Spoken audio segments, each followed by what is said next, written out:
speakers who will be sharing their insights and expertise on a variety of topics. I hope it will be informative and engaging. We welcome all of you to the inaugural session of this conference.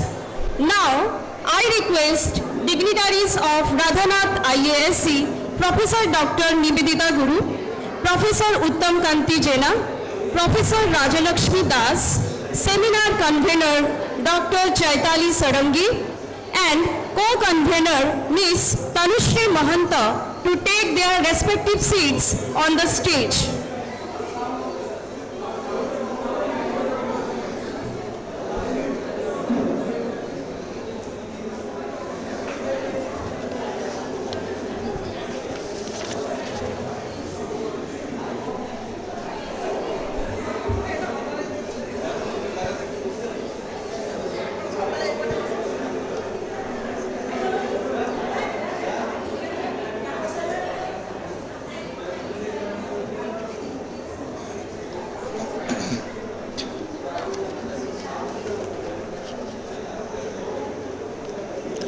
Light, endless light, darkness has room no more.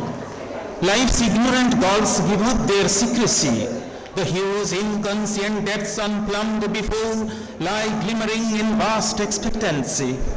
I move in an ocean of stupendous light, joining my debts to his eternal height. Let us pray to the divine to shower the divine light upon us and dispel all darkness, dispel all ignorance. I request all the dignitaries present over here to light the lamp as a humble offering to the Supreme. Sir, lighting the lamp.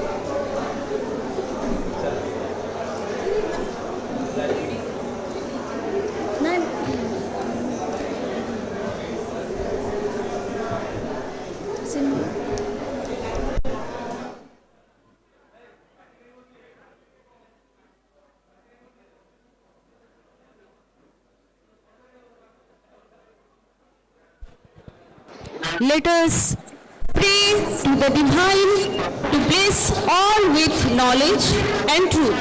Lead us towards greater perfection.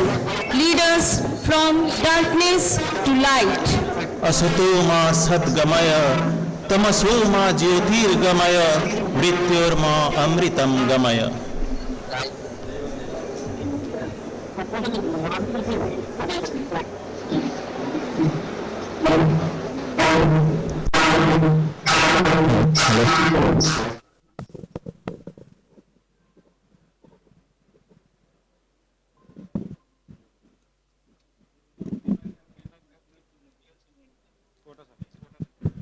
पढ़ले थोड़ा शुभिबनी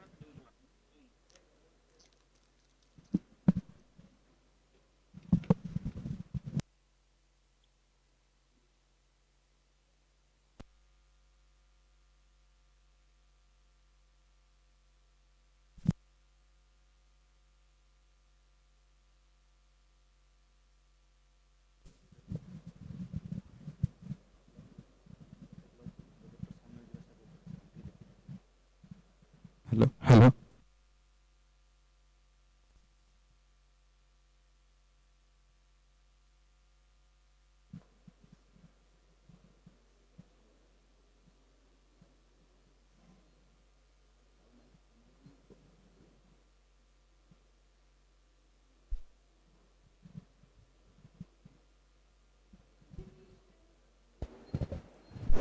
Education is the key to unlock our true potential. Goddess Saraswati guides us on this path. In the beginning, let's invoke Ma Saraswati to seek enlightenment and spiritual growth. Let her gentle touch on our minds purify our thoughts and expand our consciousness. Saraswati Vandana Yakunde Dutushar Hara Dhavara, presented by students of Radhanath IASC Cuttack.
The best way to predict your future is to create it. The future belongs to those who believe in the beauty of their dreams. See dreams and stop not till your dreams come true. Now, I request Professor Dr. Nivedita Guru, Principal, Radhanath IASC Cuttack, who has been our inspiration, who has guided us in organizing this event, to deliver the welcome address. Madam, please.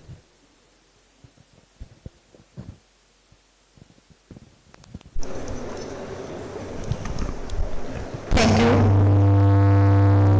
Good morning to all. Sorry for the inconvenience due to technical problem. We have started little late. Hope you all bear with us. Dear colleagues and educationists joined in this platform, on behalf of Radhanath IASC, I welcome you all. We are a purely government organization working tirelessly in the field of educational research, training and pedagogy, mainly to look after the quality component of Odisha teaching learning. The Department of Higher Education of Odisha State, which governs us, has been providing us the opportunity to collaborate and disseminate knowledge and experience with other remarkable and like-minded organizations. This is in compliance of 5T concept of Odisha government: teamwork, technology, transparency, transformation and time limit. It was Dr. Chaitali Sarangi, Secretary Odisha Chapter, our Associate Assistant Professor in Teacher Education Bioscience, who acquainted me with the SIM culture for the first time. SIM, Council of Educational Administration and Management, although a 4-year non-government institute in nascent stage working from Tiruvananthapuram, has already stepped into the fire of educational leadership by collaborating with many educational institutions for the growth and development of education in our nation. As principal of Radhanath IASC, I acknowledge their efforts and appreciate their perseverance. I drew the attention of my staff council about the noble objectives of SEAM, and the council immediately became optimistic about our collaboration with them. I hope our association with SEAM lives long and cherish the dream of Indian aspiration in the field of education. At present, it is a good thing that SEAM's Odisha chapter has been already functional under the leadership of Radhanath IAC, and of course, very soon we are looking forward to signing of MOU between these two organizations for collaboration and sharing of knowledge, technology and research. I am grateful to Dr. B.M. Sasikumar, founder and president of SEAM, for initiating today's program. The stepping stone could not be a better one than beginning with a national conference on National Education Policy 2020 and teacher education. I do take opportunity to welcome Professor Hrusikesh Senapati, former director of NCERT and professor of education, Regional Institute of Education, Bhubaneswar, who graciously accept our invitation to be with us this morning. Professor Senapati is a remarkable individual who has achieved great success in the field of education. He is true inspiration for us. We are honored to have him grace with his presence. He is going to entertain all of us with his usual delectable keynote address. Also, in today's conference, we will have the opportunity to listen to Dr. Pramod Dinakar, our conference coordinator and HOD Department of Education, Chinmay Vishwavidyapeeth, a deemed university, Kerala. Dr. Dinakar will speak on NEP 2020, a glance.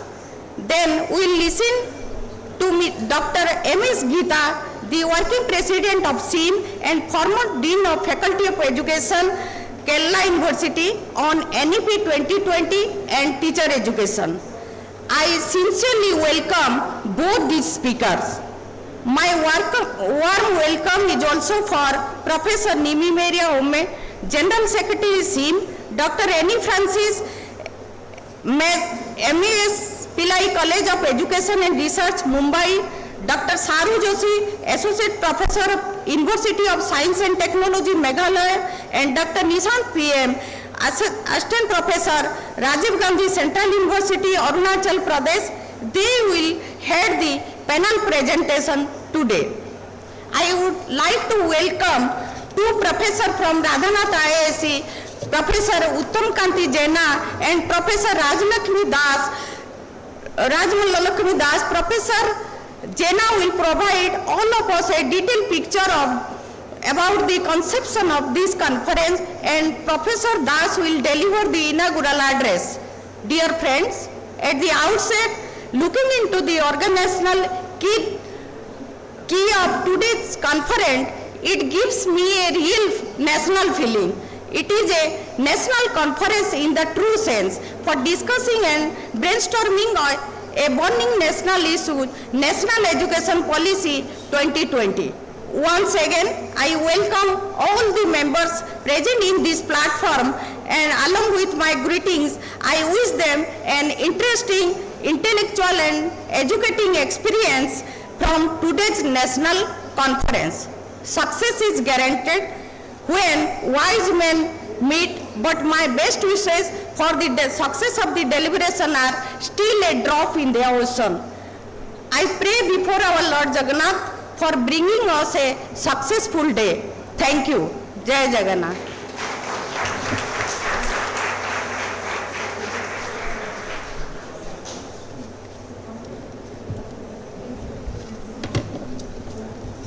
This conference brings together experts, researchers, and scholars from around the country to share their knowledge and insights. Thank you so much, ma'am, for all your efforts, which has brought all to one forum.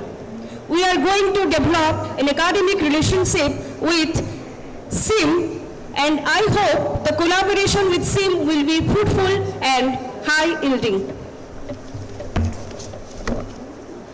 Now, I request Professor Dr. Uttam Kanti Jena, Head of Academics, Radhanath IASC Cuttack, to provide us with a briefing of this conference. Sir, please.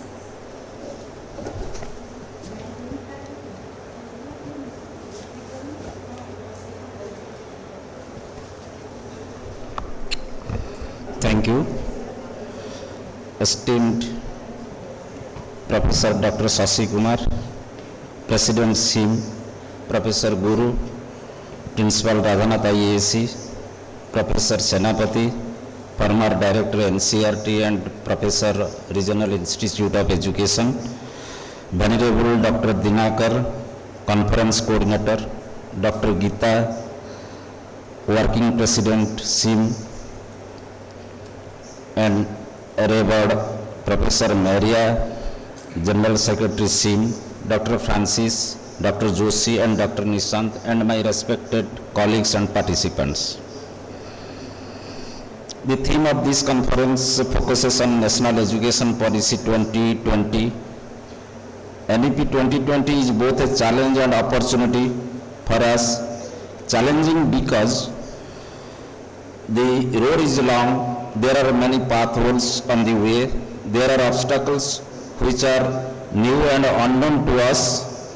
On our part, it needs proper planning, preparation, dedication, sincere effort and perseverance. It is an opportunity because we can work on our weaknesses and strengthen the education system of India. It will develop human and constitutional values, inculcate life skills, develop ability of decision making, develop feeling of love and respect for country and so on. NEP 2020 envisages a strong foundation for learning as it emphasizes early childhood education. In every step of education, it reduces content-based content load. There is a shift from rote learning to critical thinking and discovery learning. It encourages skill-based vocational education. The teacher education, in teacher education, it puts emphasis on continuous professional development of teachers. The focus in teacher training is not only on pedagogy but also on subject matter expertise. Therefore, it advocates a 4-year integrated BEd program. It also stresses integration of technology to make teacher training more effective and motivational. It proposes a transparent teacher recruitment process along with regular performance assessment and career progression of teachers. In higher education, the policy grants flexibility in choosing subjects. Multidisciplinary study enhances deeper comprehension of subject matter through the lens of different disciplines. It encourages creativity, critical thinking, collaboration, and other core skills. Multiple entry and exit system is expected to reduce dropout rates and improve the gross enrollment ratio.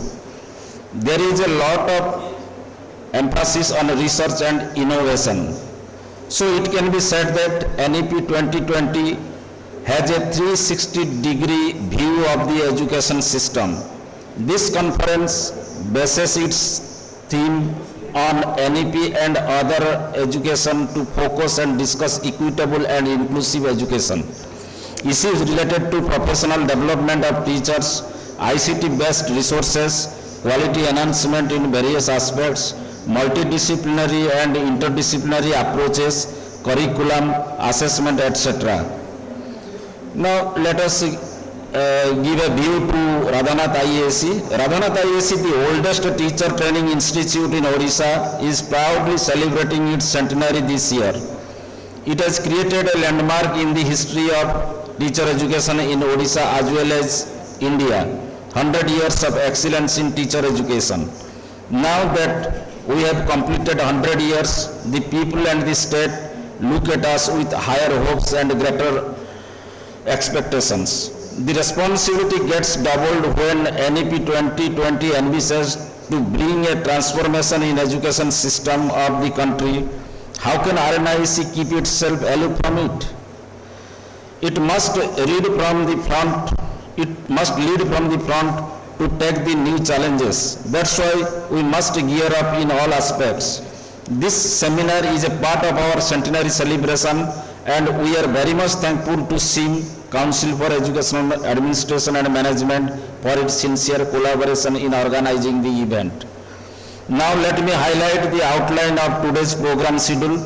The inaugural session will continue up to 12:15 p.m. It will be followed by panel presentation. The time for panel presentation is from 12:15 to 2 p.m. There will be paper presentation in 6 parallel sessions starting from 2:30 p.m. to valedictory session will be at 3:30 to 4:30 p.m.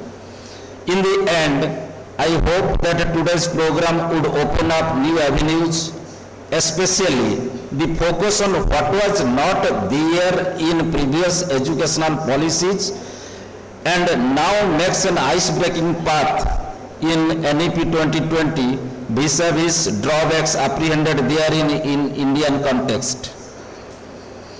So this will certainly inspire researchers, scholars, teachers and students to embark upon a new journey. Wishing you success and peace and joy. Jai Hind. Thank you. Jai Jagannath.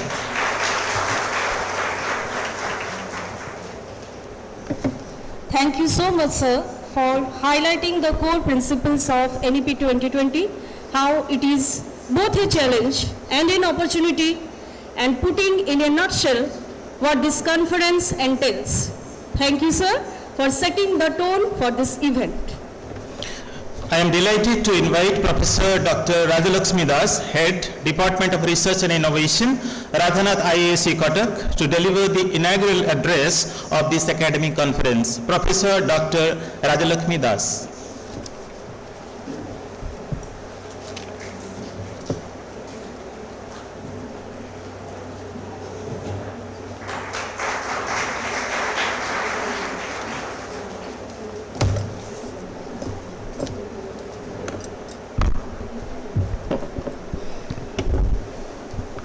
Jai Jagannath.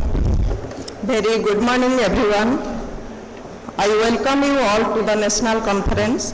Esteemed Principal of the Institute, Professor Nivedita Guru Nam, Head of the Academics, Professor Jenna, Dr. V.N. Sasikumar, President SIM, Professor Senapati, Keynote Speaker, Professor, Regional Institute of Education, Bhubaneswar, former Director, NCERT, Professor Pramod Dinakar, Conference Coordinator, Dr. M.S. Geeta, Working President SIM, Professor Women General Secretary SIM, Dr. Chaitali Sarangi, Conference Convener, Radhanath IASC Cuttack, Ms. Tanushree Mahanta, Co-Convener of National Conference.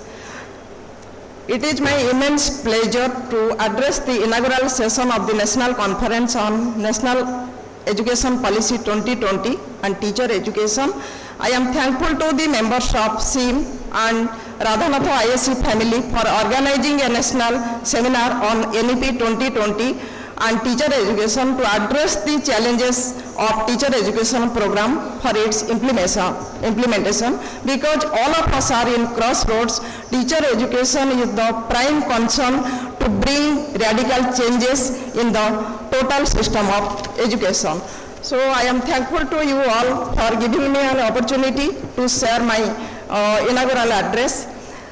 If we analyze the total system of education, India has been facing the challenge of paramount expansion of education system, including teacher education. Teacher education has to be responsive to the challenges faced by education system in general, school education in particular. Teacher education is essentially a context-sensitive activity. It has to respond to various changes in its social, political, economic, as well as cultural context. If we analyze the initiatives taken by Government of India from time to time to implement the recommendation made by different committees, commissions, national policy on education. So it is the prime time nowadays how to think about the implementation of NEP 2020. So first of all, I would like to draw your kind attention regarding the initiatives taken by Government of India from time to time regarding the concern of quality improvement of teacher education, and it has been the top priority for educational planners, which is reflected in the concern expressed and the recommendation made by various committees, commissions, policies, statutory bodies like NCT appointed by Government of India from time to time since independence. The previous National Policy on Education 1986 begins its section on the teacher with a very comprehensive statement. The status of teacher reflects the socio-cultural ethos of a society. It is said that no people can rise above the level of the teacher. So being the faculty of the Teacher Training Institute and serving since last 32 years, I feel proud, and my students, those who are pursuing their B.Ed and M.Ed course, I must hope they will be the good teachers and they will bring reform in the Teacher Training Institute of the state and India also.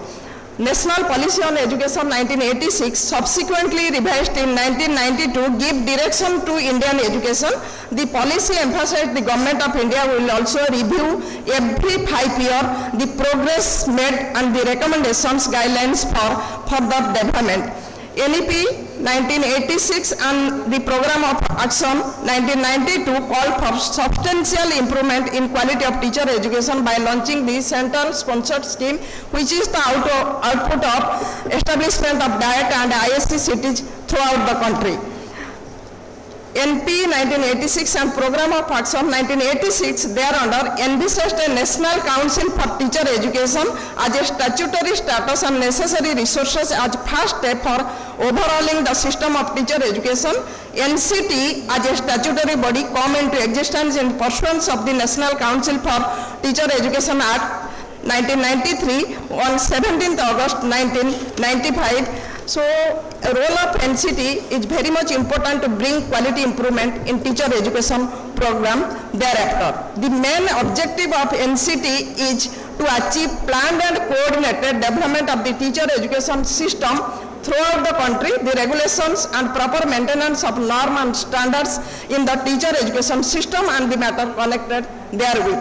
The mandate given to the NCT is very broad and covers the whole gamut of teacher education program, including research and training of persons for equipping them to teach at pre-primary, primary, secondary, senior secondary stages in schools and non-formal education, part-time education, adult education, distance and correspondence education. So now, if we compare the previous policies recommendation of 1986 and the revised National Policy on Education 1992, so maximum importance is given to the state-specific preparation of teacher education program, that is 4-year integrated teacher education program, and it is very specific. The structure of total education system has been changed aligned with the recommendation of NEP 2020.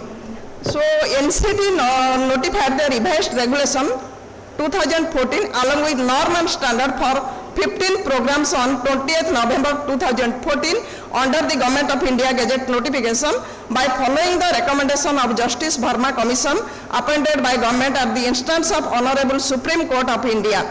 The implementation, if we see the implementation of previous policies like the 1986 policy and revised 1992 policy, has focused largely on issues of access and equity. The unfinished agenda of National Policy on Education 1986 and modified in 1992 is appropriately dealt with in this policy or new education policy 2020. So whatever the previous committee's recommendation is unfinished and it needs to be implemented, it has been focused in new education policy 2020. The policy National Education Policy 2020 is the first education policy of the 21st century and aims to address the many growing developmental imperatives of our country. The policy proposes revision and revamping of all aspects of education structure, including its regulation and governance, to create a new system that is aligned with the aspirational goals of 21st century, including Sustainable Development Goals 4, while building upon India's traditions and value system. If we see now the deterioration of value system, so keeping in mind the incorporating the previous value system or the tradition and ethos of the Indian society, it must be taken care of by all the educational institutions providing teacher education courses. So the vision of national policy on National Education Policy 2020, it envisions an education system rooted in Indian ethos that contributes directly to transforming India, that is Bharata, sustainably into an equitable and vibrant knowledge society by providing high quality education to all and thereby making India global knowledge superpower. The policy envisages the curriculum and pedagogy, since it is a professional course of our institutions, must develop among students a deep sense of respect towards fundamental duties and constitutional values, bonding with one's country, because the Kothari Commission report also very rightly pointed out the destiny of India is being shaped in your classroom. So keeping in mind that the new education policy 2020 also focus the Indian ethos, traditions and constitutional values must be inculcated in teacher training institutes. The vision of the policy is to instill among learners a deep-rooted pride of being Indian, not only in thought but also in spirit, intellect and deeds, as well as to develop knowledge, skills, values, disposition that support a responsible commitment to human rights, sustainable development and living and global well-being, thereby reflecting a truly global citizen. Because in the teacher training institutions, when we are producing the teachers, keeping in mind the future generation, it is the prime responsibility of the teacher training institutes how to create the global citizens in true sense. NEP 2020 also highlighted to meet the vision of the contemporary concern, that is 4-year integrated teacher education program, and it is very stage specific, starting from preschool to senior secondary level. So since teacher preparation is an activity that requires multidisciplinary perspectives and knowledge formation, disposition and values, the development of practice under the best mentors. So it is the need of the hour how to create best teachers having content as well as pedagogical aspects. Teacher must be grounded in Indian values, language, knowledge, ethos and tradition, including tribal traditions, while also being well versed in the latest advance in education and pedagogy. The high respect of teachers and the high status of teaching profession must be restored so as to inspire the best to enter the teaching profession. So it is the prime motto of the NEP 2020, how to motivate or inspire the best to enter the teaching profession in 4-year teacher integrated teacher education program like the medicine, law and other professions. So as teacher education required multidisciplinary inputs and education in high quality content as well as pedagogy, all teacher education programs must be conducted within composite multidisciplinary institutions as recommended by NP 2020. By 2030, only educationally sound, multidisciplinary and integrated teacher education programs shall be in force. It is the prime recommendations of new education policy. In order to maintain uniform standard for teacher education, the admission to pre-service teacher education program shall be through suitable subject aptitude test conducted by NTA. So uniform procedures will be maintained throughout the country for providing pre-service teacher education program. The faculty profile in departments of education will necessarily aim to be diverse, and but teaching field research experience will be highly valued. So, as per the guidelines of or the norm and standard of 2014 regulation of NCT, all the criteria must be followed regarding the appointment, admission, and other aspects to maintain quality in teacher education program. So the continuing professional development is also another important areas or the recommendations of national education policy. The use of technology platforms such as Swayam and Diksha for online training of teachers will be encouraged so that standardized training programs can be administered to large number of teachers within short span of time.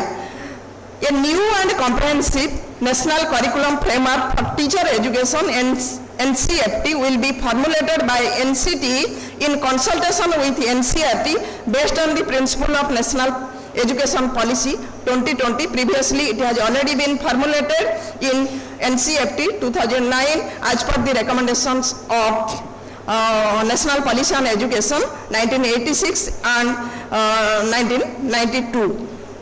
NCFT will thereafter be revised once in every 5 to 10 years by reflecting the changes in revised NCF as well as emerging needs in teacher education. If we see the integration of teacher education program in India, starting from this academic session, 77 educational institutions have already been, multidisciplinary institutions have already been started 4-year integrated teacher education program. The 5 regional institutes of education, they have already started since its inception, but it is also very much important on the part of the government and the practitioners, those who are at the grassroots level, like the teacher training institutes, like our institute is going to celebrate 100 years of excellence in teacher education. This institute produced number of teachers, professors and other professionals by which we can feel proud of that, being the oldest teacher training institute of the state. So to conclude, the National Education Policy 2020 is a forward-looking, democratic, innovative and student-centric policy. The policy is built on the fundamental pillars of access, equity, quality and Indian character.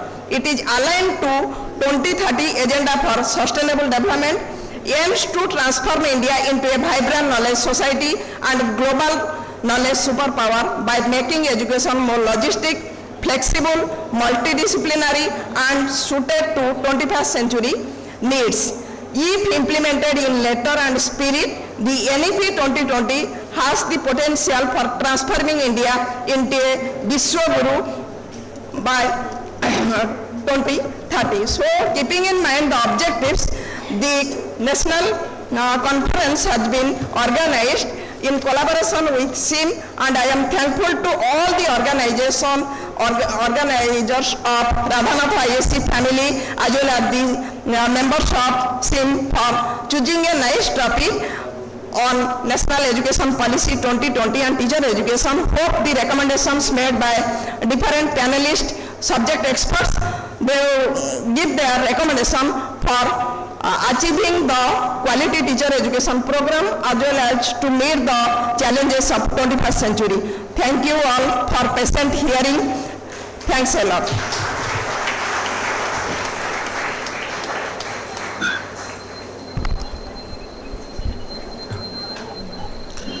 Ma'am, you focused on various initiatives taken for teacher education in India, NEP 2020 and its vision, and four-year integrated teacher education program. You also stressed on how the policy aims to make education suited to 21st century needs and how it is a learner-centric policy. Thank you, ma'am, for giving an overview of NEP 2020.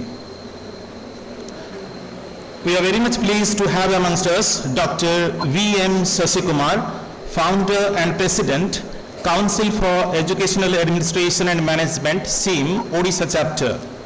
I invite Dr. Sasikumar to address the conference. Professor Dr. V.M. Sasikumar. Good morning. Am I audible? Yes, sir, you are audible. Respected Professor Dr. Nibedita Guru, Principal, Radhanath IAAC, Cuttack, Odisha, and Chairperson, Council for Educational Administration and Management, Professor Uttam Gandhi Jana, Head of Academics, RNIAAC, Dr. Rajalakshmi Das, Head of the Department of Research and Innovations, RNIAAC, Professor Rishikesh Senapati, former Director, SCRT, and Professor Regional Director of Education, Bhubaneswar, Dr. M.S. Geeta, former Dean, Faculty of Education, University of Kerala, and National Working President, Dr. Minni Maria Umman, Faculty, Titus II Teachers College, Tiruvalla, and National General Secretary, Dr. Pramod Dinagar, Conference Coordinator, Head of the Department of Culture and Education, Chinmaya Vishwa Vidyapith, Kerala, and State Secretary, Council for Education Administration and Management, Kerala, Dr. Chaitani Sarangi, Conference Convener and Assistant Professor, Radhanath IAAC, Conference Conveners and Technical Resource Persons of RNIAAC, members of faculty, RNIAAC, esteemed resource persons of the and officials of SEAM, and dear students, dear participants. Good morning to one and all. Greetings from SEAM National. It gives me immense pleasure to attend the national conference organized by Radhanath IAAC, Cuttack, Odisha, and SEAM Odisha chapter on the theme National Education Policy 2020 and Teacher Education. I take this opportunity to congratulate the entire team behind it, particularly Professor Nibedita Guru, Dr. Pramod Dinagar, and Chaitani Sarangi. Teachers are indeed the backbone of our society. They bring changes and make reforms in our society. We know that the quality of education depends on the quality of teacher.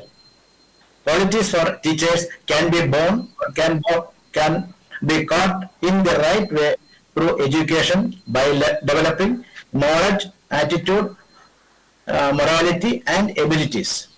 For this reason, teacher education is paid great significance to various commissions and committees of government to formulate policies, recommendations, and drafts. This new education policy, which was brought to light on 29 July 2020, gives an outline and comprehensive view of the education system from pre-primary to higher education in India. The government of India has decided to fulfill the recommendation of this policy by 2030. The key to this new policy is to provide quality education to the learners and to highlight India's education in the world-class context. For imparting quality education for learners, the teacher's role is very significant. Therefore, teacher education is vital in creating a pool of school teachers that will shape the next generation. The policy suggests a revamp in teacher education system also, transforming all teacher education programs into 4-year integrated teacher education program by 2030 and to establish multidisciplinary universities and colleges for introducing these programs in the main challenges to be carried out in teacher education sector to develop teacher capabilities. To maintain the quality of teacher education, steps have been taken in the new education policy to transform all teacher education institutions to convert them into a multidisciplinary setup. Emphasis on multidisciplinary perspectives, values, language, and ethos, including tribal tradition, are included in this policy. The 4-year integrated BEd offered by multidisciplinary higher education institutions will, by 2030, become the minimal degree qualification for school teachers. For this, the National Education Policy 2020 recommends drafting a national curriculum framework for teacher education, or NCFTE, to guide pre-service teacher education and training.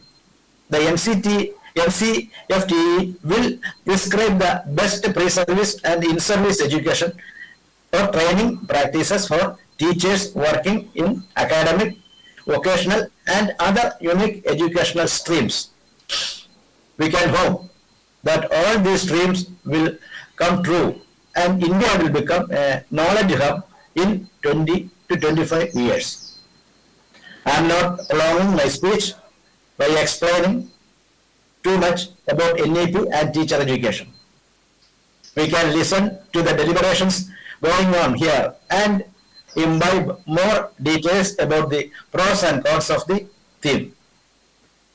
My duty here is to launch the SEAM chapter in Odisha. With the permission of all esteemed participants, I declare that Council for Educational Administration Management Odisha chapter launched. Also, I would like to declare the names of the chairperson and secretary SEAM chapter. I announce that Professor Nivedita Guru will be the chairperson and Dr. Chaitali Sarangi be the secretary of SEAM Odisha chapter.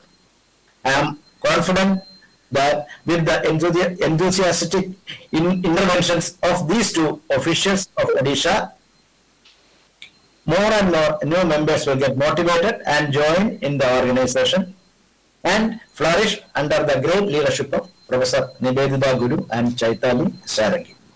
Now I would like to share the great news that RNIAC and SEAM will sign MOU between the two institutions. With these words, let me wind up my speech.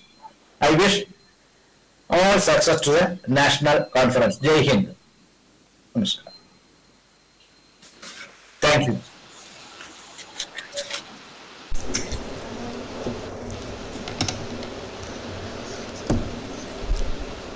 Thank you, sir. So you talked about the importance of quality in education, especially quality in teacher education program. You stressed on skill-based vocational education, pre-service and in-service education. You announced the beginning of a new academic relationship with Radhanath IASC. We are very much thankful to you, sir. So your expertise and experience in the field of education would be invaluable in providing guidance and support to the participants. Thank you once again. We are pleased to invite Professor Hrishikesh Senapati, former Director NCERT, Professor Regional Institute of Education RI, Bhubaneswar, to deliver the keynote address. Professor Hrishikesh Senapati, sir. Namaskar. Thank you very much for your kind invitation. I'm really very happy to be a part of this program. Respected Principal, Professor Nivedita Guru. Am I audible? Am I audible? Yes, sir. You are audible. Thank you, sir. Thank you. Respected Principal, RNIC, Professor Nivedita Guru, Professor Uttam Kanti Jana, Professor Rajalakshmi Das, Dr. Shashi Kumar, President SEAM and other members of SEAM, convener of this national conference, Dr. Chaitali Sarangi, and all other dignitaries present here in this conference. This is a good opportunity to share my experience with you all. I'm very happy that we are conducting this conference on National Education Policy 2020 and teacher education. We all know we have completed more than 3 years because this National Education Policy was released on 29 July 2020. 3 years over, we are in the process of implementation, and now we have come out with 2 national curriculum frameworks. We are waiting for the national curriculum framework for teacher education and adult education. And in this context, just I would like to highlight that teacher education, we cannot visualize teacher education in isolation. If there is change in school education, then there should be corresponding change in teacher education. Teacher education is not independent, not isolated. Teacher education is dependent on school education and also on higher education. That is why we should understand the concept of teacher education, not only the recommendation what policy has recommended, that other speakers have highlighted, but what I would like to highlight on the implications. What is the implication of this NEP 2020 for teacher education? Because you all know from the vision of the policy, because this is not the past policy, and you know the background, this is the third policy. We had 86 policy, we had 1968 policy, we had 3 commission, Radhakrishnan Commission, Mozalia Commission, Kothari Commission, and after that for the implementation of the policy, particularly in school education and teacher education, we come out with national curriculum framework, and we came out with the first national curriculum framework for school education in the year 1975, then second one in 1988, third one in 2000, fourth one in 2005, and the fifth one already, that means that is on foundational stage, that was released on October 2022. Then in last August 2023, the national curriculum framework for school education have been released. And now we are working on teacher education, and it will come very shortly.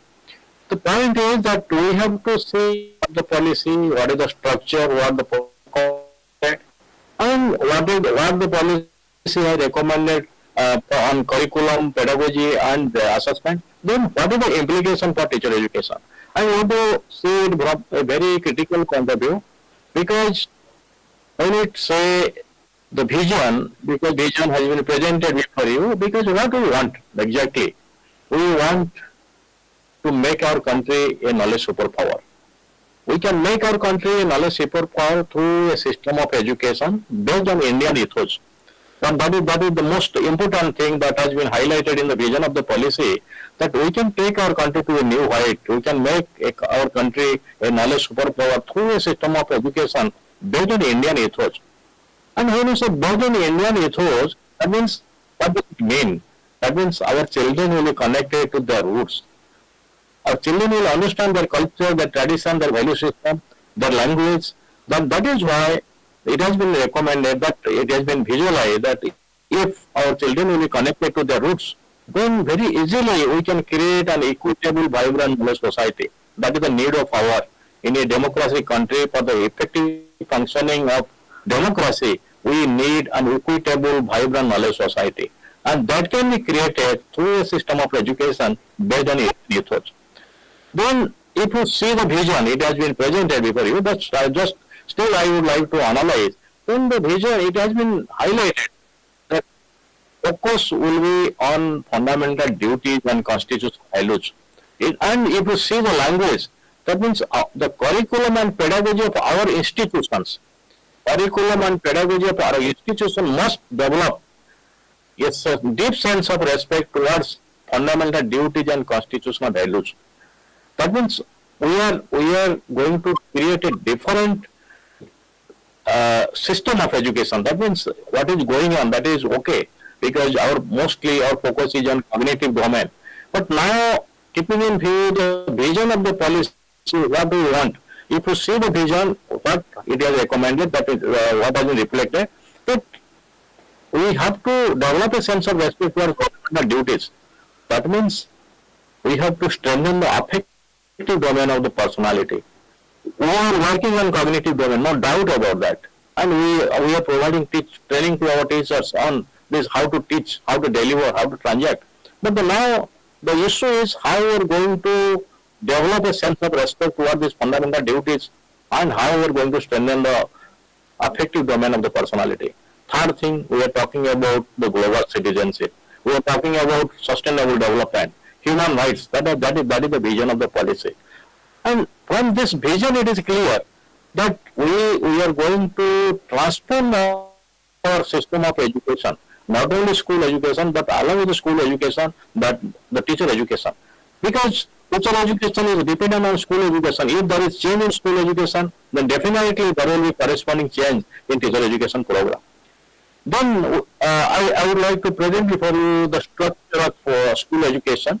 We all know now NEP 2020 has recommended for 15 years of schooling. Now currently we have only 12 years of schooling. And why NEP 2020 has recommended 15 years of schooling? That also we know. And only 3 years of preschool will be integrated with class 1 and 2. That will be the foundation stage. And that is the first structure 5. Then the second one is the preparatory stage, class 3, 4, 5. Then middle stage, that is class 6, 7, 8, that is there and that will be there. Then the secondary is class 9, 10, 11, 12. Only one stage, secondary stage. And what will be the implication when there is change in the structure? Then what will be the implication for teacher education? Because when we are talking about the fundamental foundation stage, you see, in foundation stage, focus is not only on cognitive domain. In foundational stage, focus is on cognitive, social, emotional, aesthetic, all the holistic development. Focus is on holistic development. If there will be holistic development, then the foundation of our children will be strong. They will ultimately they will be good citizen of this country, they will be good human being, and they will be global citizen. That is why from the beginning, we have to strengthen the foundation stage so that we can really prepare good human being for our society.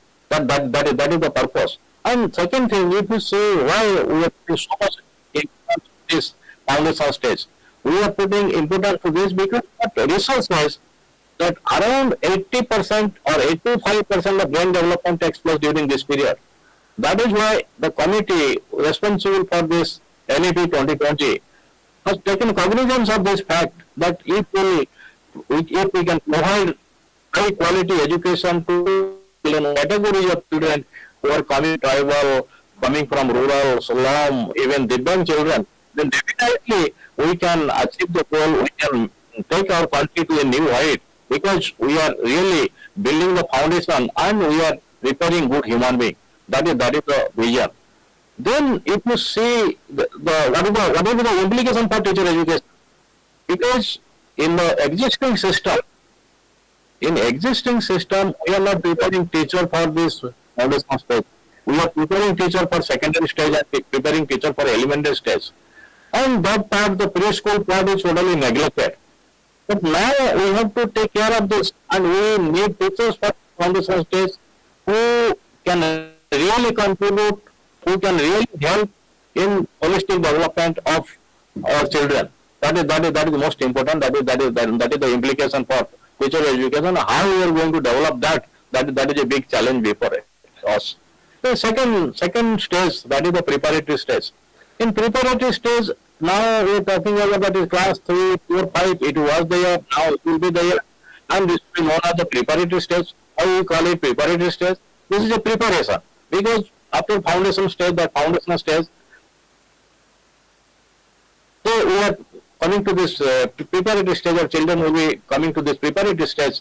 And in foundation stage, we are not only talking about holistic development, we are also talking about this literacy and numeracy. That is why we have already set up one commission, Bharat, that has been set up. And how to develop the literacy numeracy skills. That is why we have to take care of this in our teacher education program also. We have to prepare accordingly. Our duty is not just to cover the syllabus. Our duty is not just to teach what is there in the syllabus, what is there in the textbook. Our duty is to develop the basic skills and competency. It may be literacy, or it may be numeracy, it may be other skills. What is required, that we have to develop. So accordingly, we have to bring about change in our teacher education program. And in preparatory stage, we are talking about different pedagogy. We are talking about power-based pedagogy. We are talking about activity-based pedagogy. And what do we expect? We expect that should be more social interaction. Because we all know, if there is more social interaction, then there is better learning. But that is why we have to encourage collaboration, we have to encourage cooperation, we have to allow children to share their experiences, and we have to provide them different experiences, and we try to expose them to the environment, to the surroundings, what is available in nearby, that also they should see, they should visualize, they should interact, and they should experience. So that is why you find a pedagogical shift in this preparatory stage, and when there is a pedagogical shift, and that means there will be change in pedagogical process. It will be mostly process oriented, because now our system is product oriented. We all know the behavioristic model, our focus is on product. What our children learning is more important. But if you go through the NEP, then it isn't said that it is not important what our children learning, but it is important how they are learning. It is important, no doubt, what they are learning, but how they are learning, that is more important. That is why now from the preparatory stage we have to encourage our children, and we have to emphasize how they are learning. But if we encourage this process part, strengthen the process part, then definitely product will be good, and they will develop the skills and competences what is required in 21st century. Then when our children will be coming to the middle stage, because in this preparatory stage it has very important, very significant implication of this teacher education program, because we have to bring about corresponding pedagogical change in our teacher education program. Then in middle stage, that is class 6, 7 and 8, we all know. This is middle stage, this is what there, this will be there. And in middle stage, what the students will do now, they will learn different subjects. Now, you will be happy to know that now NCEP has come. And in NCEP you will find that currently in middle stage, our students are learning language, 3 languages, and they are learning mathematics, they are learning science, they are learning social science. But in preparatory stage, now currently in existing system they are learning environmental studies. But here you will find 4 groups are there. It has been recommended 4 groups. What is neglected in the existing current scenario, that is being highlighted. Mostly if you see group 1, that is language. Group 2 is talking about physical education, art and vocational education. And that is neglected in our school system. Then group 3 is talking about social science and interdisciplinary areas. And group 4 is talking about science, mathematics and computational science. If this is the combination in the middle stage, we go through 2 subjects, and our focus is more on physical education, on art, on vocational education. Along with these subjects, what was there, that will be there, and also interdisciplinary areas.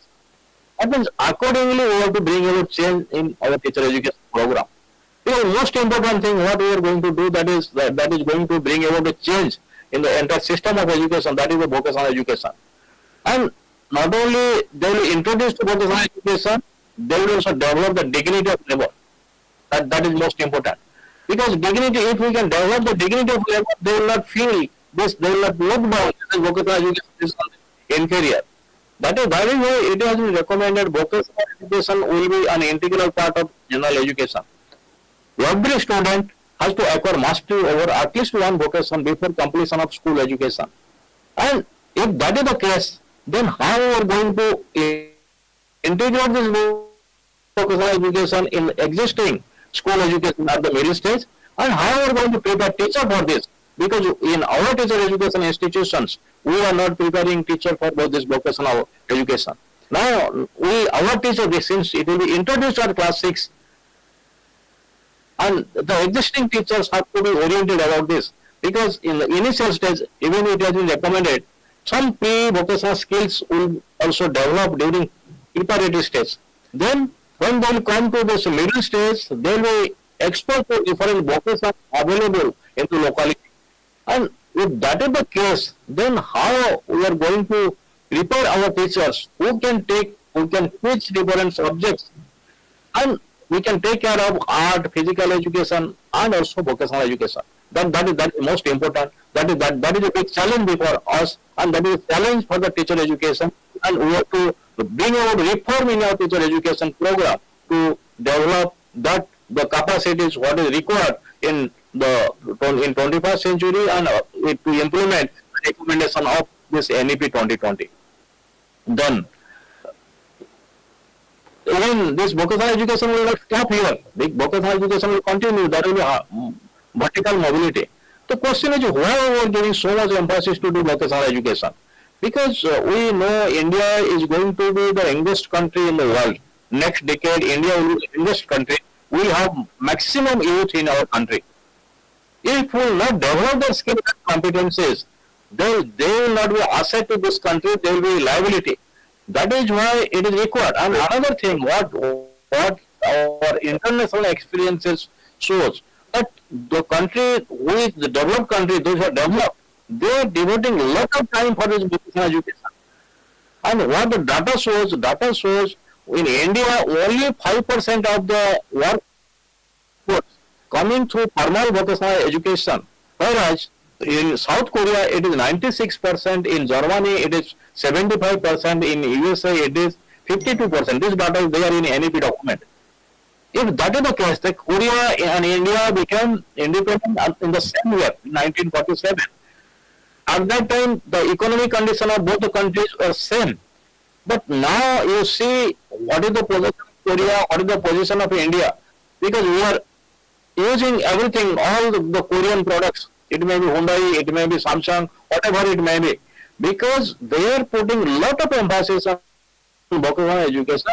96% of the workforce they are coming through formal vocational education in South Korea, challenge before us. So that is why we have to strengthen this, and we have to bring about reform in our teacher education program so that we can implement this very effectively, and we can prepare teacher keeping in view the need of vocational education, the requirement of vocational education. Then the next stage is the secondary stage. And in secondary stage, it has been recommended students will know that learn the subjects what has been recommended in the middle stage in the NCF 23, because NCF is the outcome of this based on the recommendation of NEP 2020. And here what they will learn? They will learn language, 2 languages. They will be learning all these subjects what has been recommended. That means the art, physical education, vocational education will be there. Along with that, social science and the interdisciplinary areas, and science, mathematics and computational science.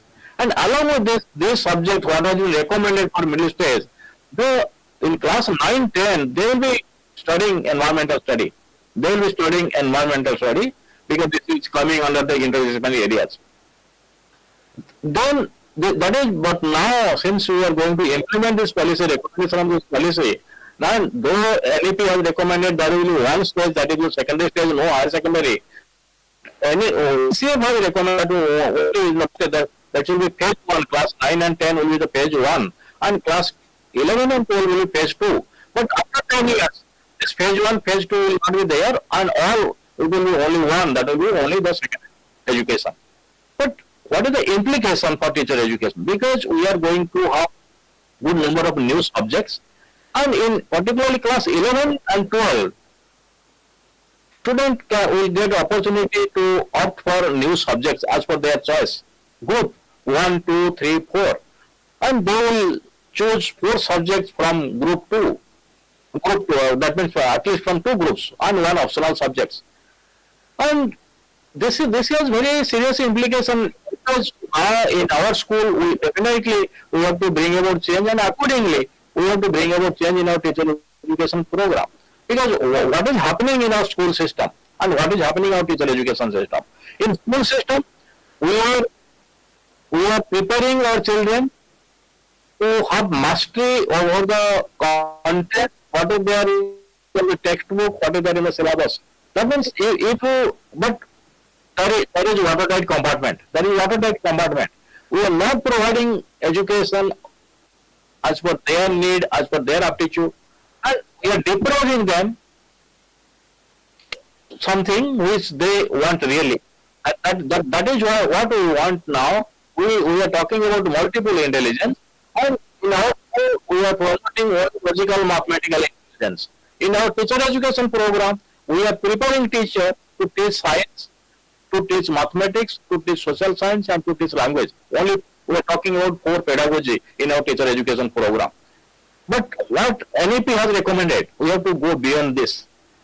NEP has recommended that we should provide education as per their aptitude.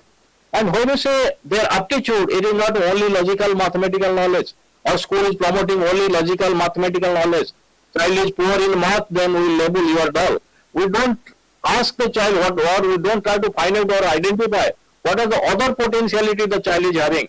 Child may be good in kinesthetic intelligence, may be good in musical intelligence, but all other potentialities are neglected if the child is poor in this logical mathematical intelligence. So that we have to understand, and that should be reflected in our teacher education program. So we should try to identify the other potentialities what our children are having. That also should be integrated in our teacher education, and while preparing teacher, we should take care of that. That means what we are doing now, if you see NEP, you'll find these are the 4 stages, and keeping in view these 4 stages, what NEP has recommended? NEP has recommended reform in curriculum, NEP has recommended reform in pedagogy, and reform in assessment. And when we are talking about reform in curriculum, it will have effect on teacher education, because curriculum, good number of new subjects are being introduced, and it is going to be very flexible. And most important thing, that curriculum is going to be competency based. Now it is not competency based. NCERT came out with the learning outcome in 2017 with the purpose that we will shift our focus from content mastery to competency mastery. At least our teachers and our school system will know what is expected from our children, what are the skills and competencies are expected. Accordingly, we will prepare our children. And that is why now it is high time, keeping in view competencies. Since focus is on competency, it has been recommended content load will be less. When new textbook will come, content load will be less. And when content load will be less, then students will get more time to develop their skills and competencies. And there will be more interdisciplinary approach, because focus is on multidisciplinary approach, interdisciplinary approach. Why? Because now we are talking about developing 21st century learning skills. When we are talking about developing 21st century learning skills, that means 21st century learning skills are not confined to mathematics, not confined to social science, science or language. There should not be any watertight compartment. When we are talking about competencies, competency has no subject boundary. So that is why we have to go beyond subject boundary. And in our teacher education program, we have boundaries. This is science pedagogy, this is mathematics pedagogy, this is social science pedagogy, this is language pedagogy. But we have to go beyond that. That is the implication. We have to go beyond that, because our focus is on development of skills and competence, what is required in 21st century. That is why we have to bring about corresponding change in our teacher education program. Then, so far as the curriculum is concerned, that now it is clear, it is very flexible in nature, there will be no watertight compartment, student will get opportunity to select subject of their choice as per their aptitude, as per their interest, and focus will go on development of skills and competency, not on content mastery.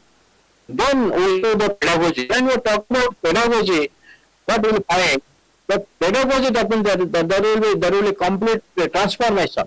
And now in NEP talking about experiential learning.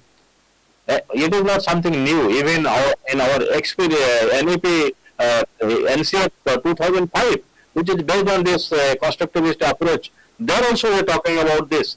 But why we are highlighting on this? Students should be exposed to variety of learning experiences, variety of situations, because we all know that they have to construct their own knowledge.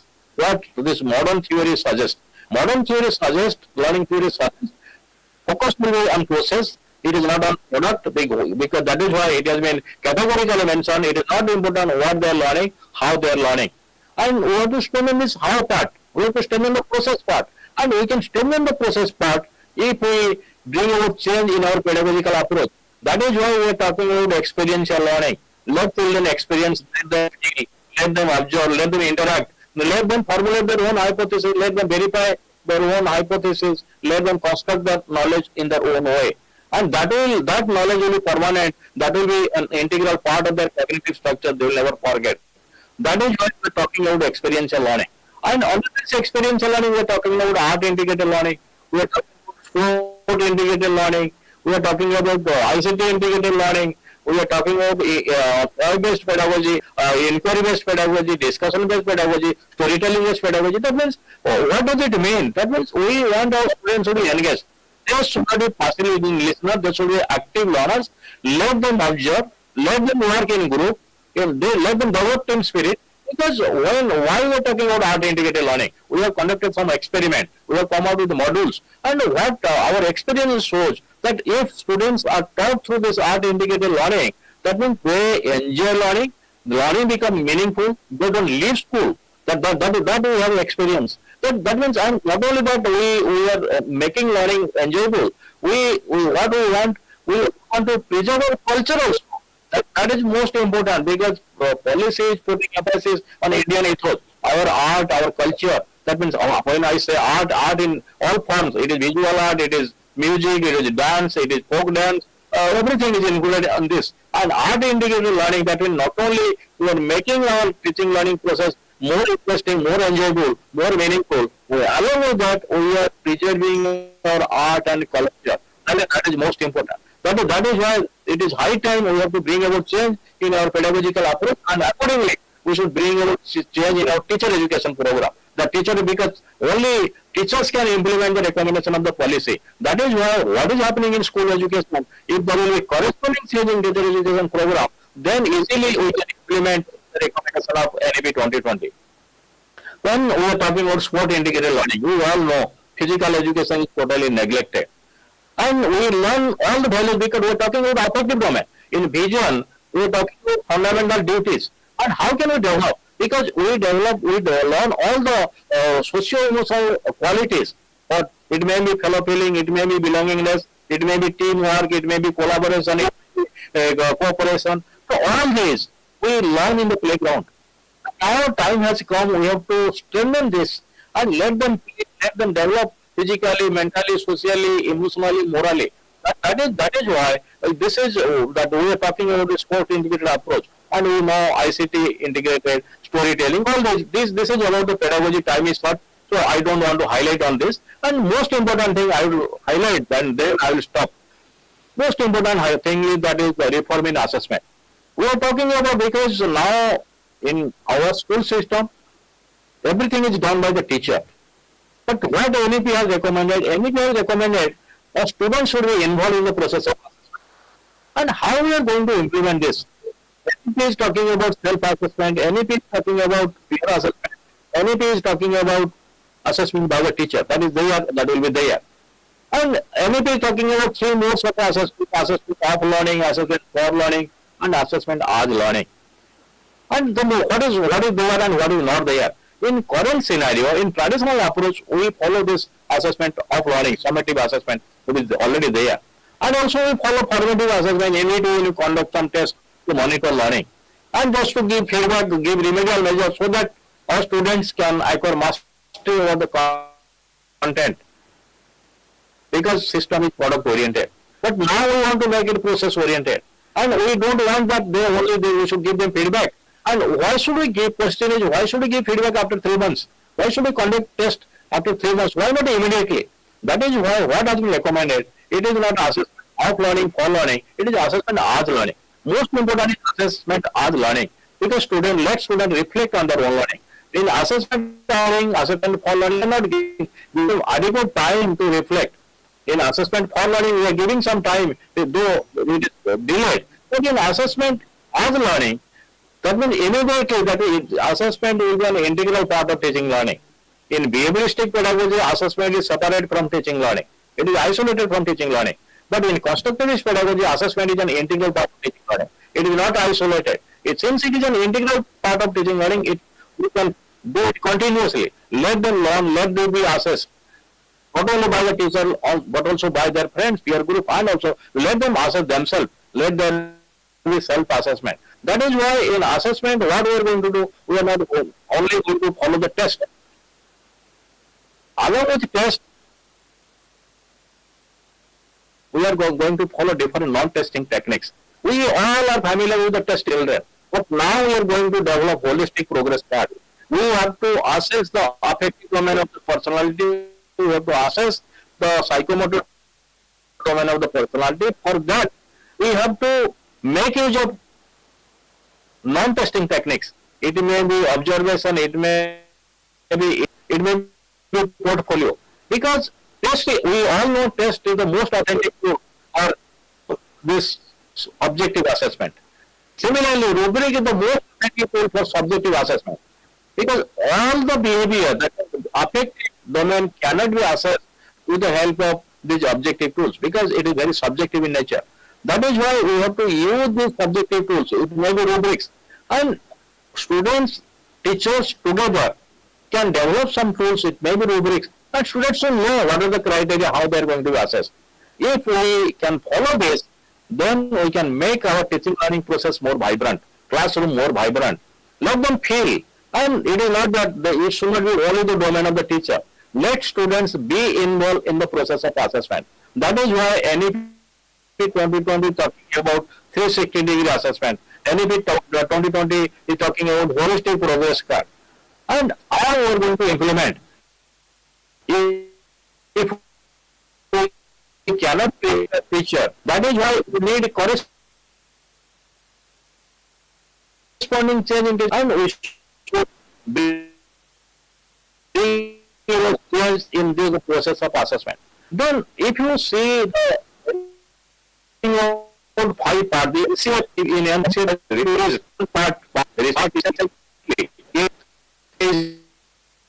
part, learning standard, learning outcome. And part 2 is talking about the cross-cutting areas. Cross-cutting areas. In this cross-cutting areas, you will find 6 areas. That is, it is talking about Indian knowledge system, rootedness. It is talking about values and disposition. It is talking about inclusion. It is talking about environmental education.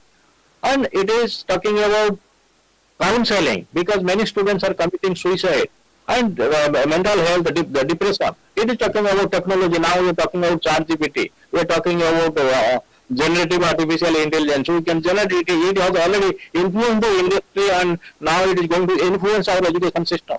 So these are the cross-cutting areas NCERT has highlighted.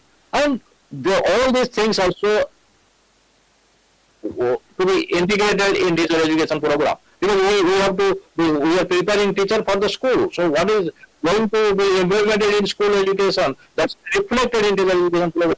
Then another that area, that is part 3. The part 3 is talking about the curricular areas. What is there already there. Along with that, to integrate with art, physical education, vocational education, and interdisciplinary areas. So that is to be reflected in teacher education program. And the 4th part, that is the most important. It is talking about school culture and process. Because you see, we have already shifted our focus from cognitive to other areas of the personality.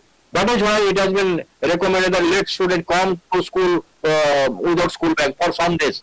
Let them experience what is happening in the community. We have to strengthen school community relationship.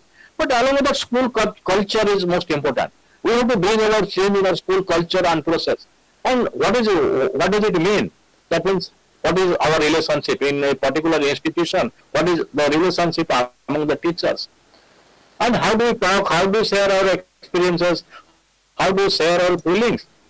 And are our students, are they feeling comfortable in our institution? Are they feeling at home in our institution? So that feeling, because they are following they are imitating the teachers. To understand, since we are going to bring about change in school culture and school process, that is not visible in teacher education program. That is most important. If we cannot bring about change in our culture,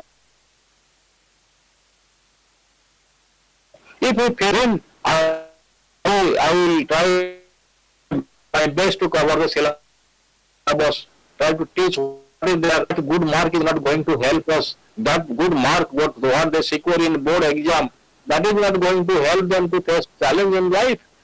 And that is why if you compare happiness with the board exam. In National Achievement Survey conducted in 2021 in 17 we conducted, and in 2021 it has been conducted, and the average score of class 10 is only 3.8. So this time all categories of schools, our Kendriya Vidyalaya, Navodaya Vidyalaya and the best English medium schools were selected. It sample was 34 lakhs and the average score is 38 because it is based on learning outcome. In board exam they score 90. That means an international study shows, that means when question comes that the Indian students are very good. When questions come from the textbook, they excel. When questions come from the textbook, when it is beyond the textbook, when students are not performing well. This is the international study source. And this is because class 5 children are not able to solve the problem of class 2. Why it is happening? Because there is some gap. What we expect and what is being done. We expect 21st century learning skills among our students. We expect skills and competency among our students. But in our system is preparing students, those who are having mastery over the content. They are preparing good marks in board exam, no doubt about that. But that is not going to serve the purpose. That is why we have to make our education, school education competency based. Along with that, we have to make our teacher education also competency based. If we can make our teacher education competency based, and if we can prepare teacher keeping in view the need and requirement of our society, our school, then definitely we can prepare good human being, we can prepare good citizen, and we can bring our change, entire system of education, because teachers are the real implementers of the school. That is why in NCF, this 23 NCF, in part 5 is talking about the ecosystem. Not only part 4 is talking about culture, part 5 is talking about the ecosystem. We have to strengthen our ecosystem. We have to enhance the capacity of our teachers. We have to enhance the school community relationship, strengthen school community relationship. And we have to involve parents, we have to involve the community, and we have to work together so that we can transform our education system. Not only teacher education, but also the school education. And school education, teacher education, higher education. That means we should work together, not in silo. There should be proper linkage between school education and teacher education, school education and higher education, so that we can achieve the goal. So these are the recommendations. I think now the time has come. We have to, because we all are teacher educators, responsible person sitting here attending this conference, very senior person, we are attending this conference. But what I feel, we should understand our role responsibility. We are preparing children for 21st century. We do not know what type of job is available in future. That is why we have to develop the skills and competencies. Content should be used as a medium, because as a tool, and to develop the skills and competencies. That is why we have to strengthen process. And that we can do if we can bring about reform in our teacher education program. And that is why NEP 2020 is talking about 4-year integrated program. NEP 2020 is talking about enhancing the service condition of teacher. NEP 2020 is talking about giving more autonomy to our teachers. Because in other developed countries, you may take the example of Finland. They have maximum autonomy that people for highest paid government servant, because and that is developed that system of education is an example for others, because they have given autonomy. And similarly, we have to have faith on our teachers. We have to give autonomy to our teachers, and we have to bring out reform in our teacher education program. So that is the expectation. I'm very happy to be part of this program, and thankful to principal and other members for giving me this opportunity. And I have shared my experiences. I think my time is already over. It was up to 11. Now it is 11:05. So thank you very much for listening to me. I'm very happy, and I wish you all the best. Hope this one-day conference will be a very successful one. Thank you.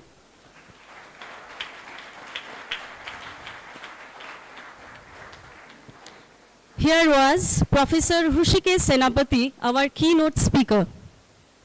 Sir, you highlighted the vision of National Education Policy 2020.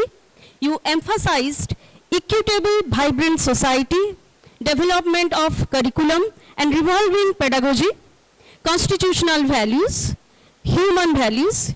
You drew attention to the importance of elementary stage education, developing basic skills, competency, going beyond the syllabus. You gave attention to the art and culture of the country in reference to the curriculum and the holistic development of education. Thank you so much, sir. Your insight on the topic greatly contributed to the conference today. Thank you so much, sir. Thank you, thank you, thank you. Thank you, sir. The classroom is a canvas, white and clean. The classroom is a canvas, white and clean, where knowledge and dreams unite unseen. In the world of learning, we find our glory. With pencil and pen, we sketch our future story. Dear audience, we have come to the presentation part of the conference. Let's go for the first presentation of today's conference, titled NEP 2020 A Glance. This will be presented by Dr. Pramod Dinakar, Head, Department of Education, Chinmaya Vishwavidyapith, Deemed University, Kerala. Dr. Dinakar is also the conference coordinator. I request him to begin the presentation, NEP 2020 A Glance. Dr. Pramod Dinakar, sir. Thank you for introducing me. So, after an extensive keynote presentation, what can I say more? Because everything that is there in my presentation has already been explained clearly. So, hope I am audible. Am I? Just for confirmation. Okay, thank you. So, what Senapati sir, I will be just explaining a bit more. I will be just showing slides for that. So that will be the different thing that I will do with regard to the presentation, because you have got a bird's eye view of the NEP in that 25 to 30 minute keynote address. So what more can we expect? So without any further delay, let me start my presentation.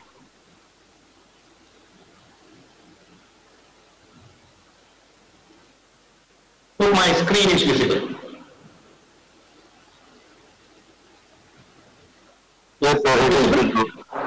Yes, thank you. Thank you for confirmation. So NEP 2020 at a glance. This session will have three basic divisions. 2020, the general philosophical perspectives. Second section being NEP and school education. And the third one, and the final one will be NEP and higher education. So I'll be focusing more on the third part, because the philosophical part and the school education things were much detailed by Senapati sir and the previous speakers. Anyway, I will go through my presentation and I will focus more on the third part, that is the NEP and higher education part. So now, let me just bring into the curricular or the perspectives. So the NEP speaks about Industry 4.0 standards or Industrial Revolution 4.0 standards. So it aims to develop Indian education to the standard of Industrial Revolution 4.0. So what is this Industrial Revolution 4.0?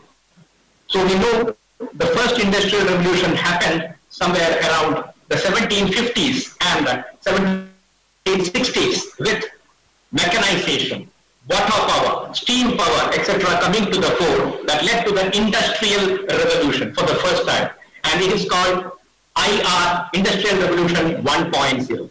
100 years after that, mass production, assembly lines and electricity gave the second generation of Industrial Revolution, or IR 2.0.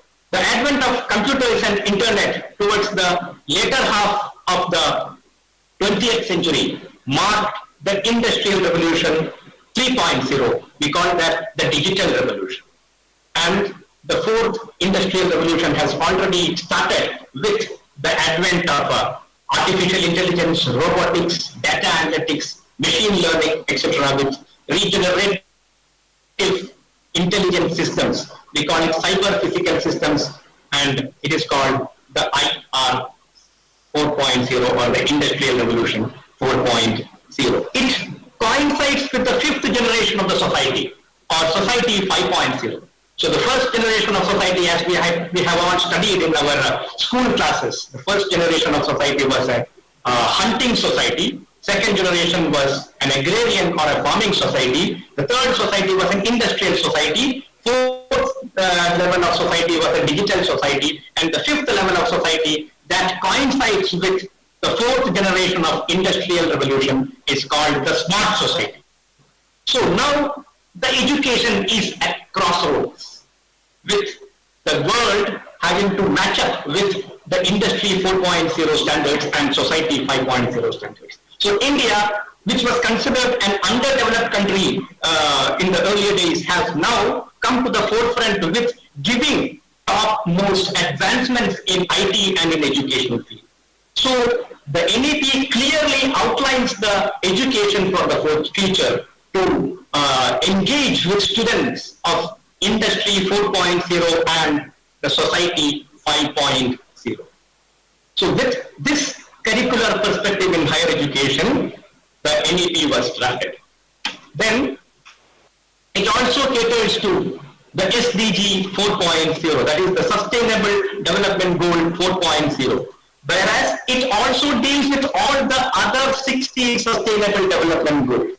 So with quality education, Sustainable Development Goal 4 as the crux,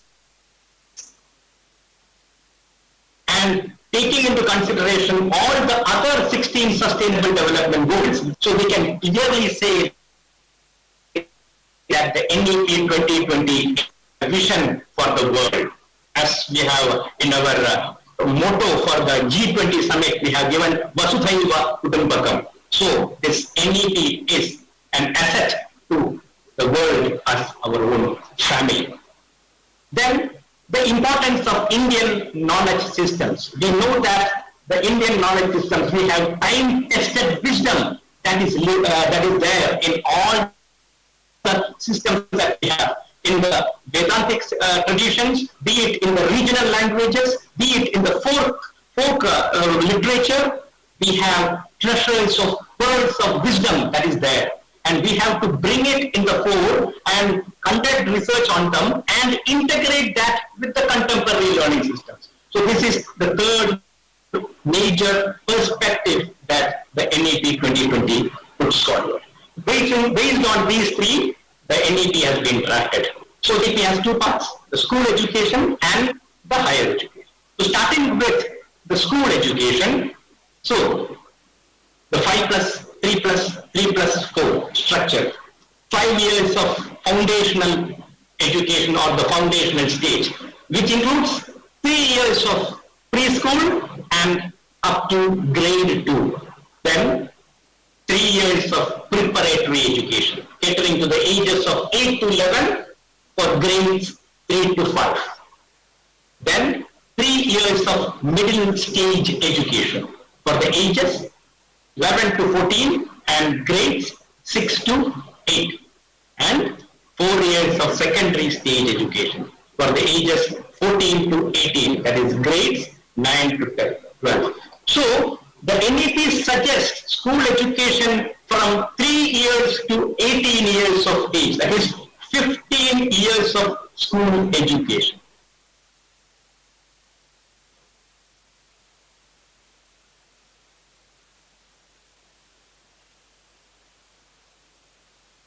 So this will be a life. So NEP visual development for child, and based on that they have structured, they have formulated this NEP.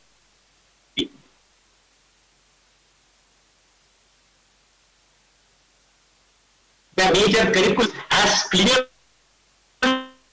mentioned, is flexible and subjects should be flexible. They should be interconnected and skill-oriented. Gone are the days when the subject learning was just confined to the knowledge domain. Now, knowledge, skills, attitudes, and values need to be. Then experiential learning, as Sir has identified itself, and we have developed our constructivist philosophies based on our critical thinking. So this needs to be catered in the school level as well. Emphasis on art demarcated, art integrated education, sports integrated education, etc. Then introduced from class 6. Then emphasis on knowledge, attitude, skills and values.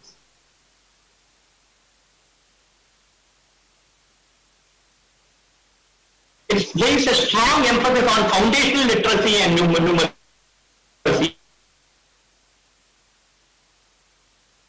Basic, this is tested by the national assessment.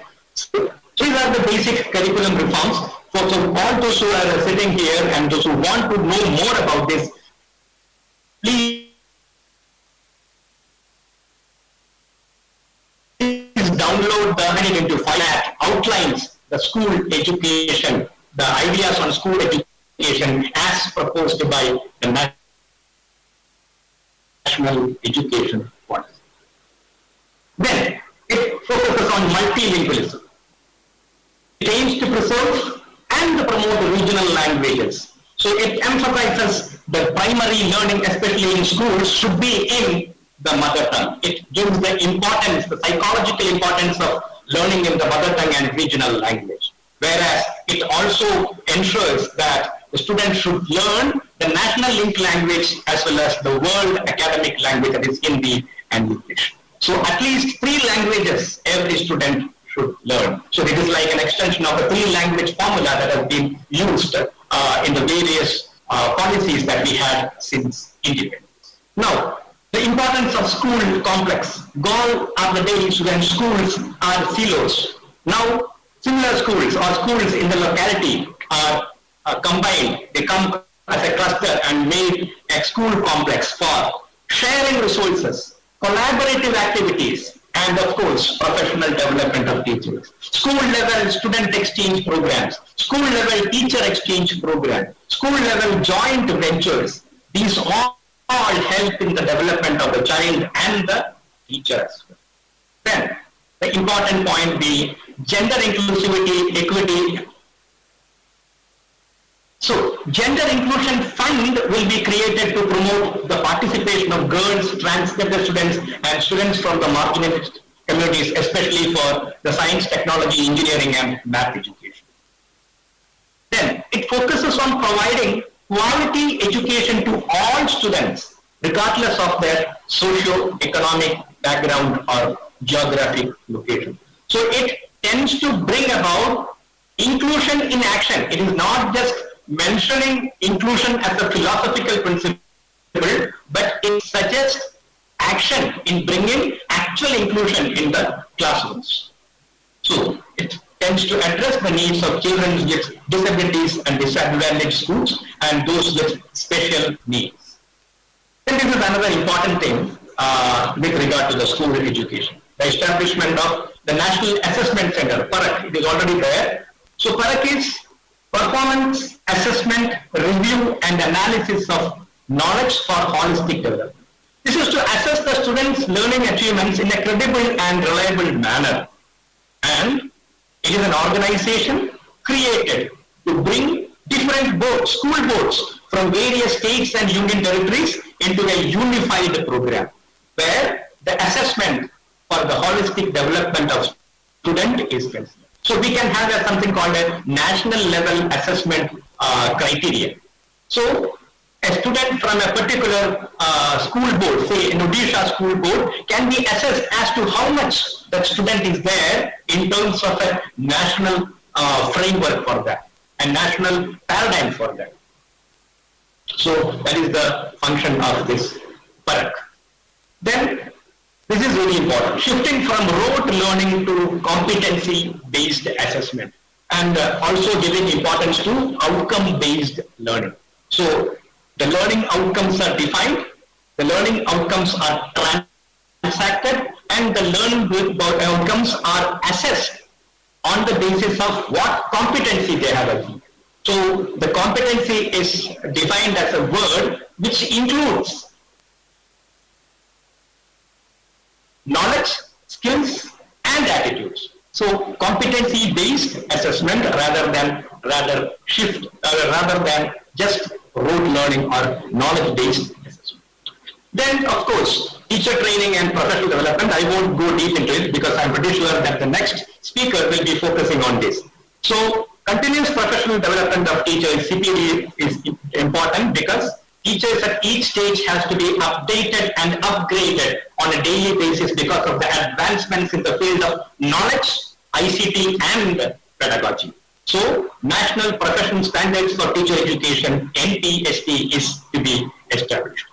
And it focuses on improving teacher education programs from the preparatory and foundation stage to the higher education stage, from a 2-year BEd to a 4-year integrated teacher education program. All these things will be there in the next presentation.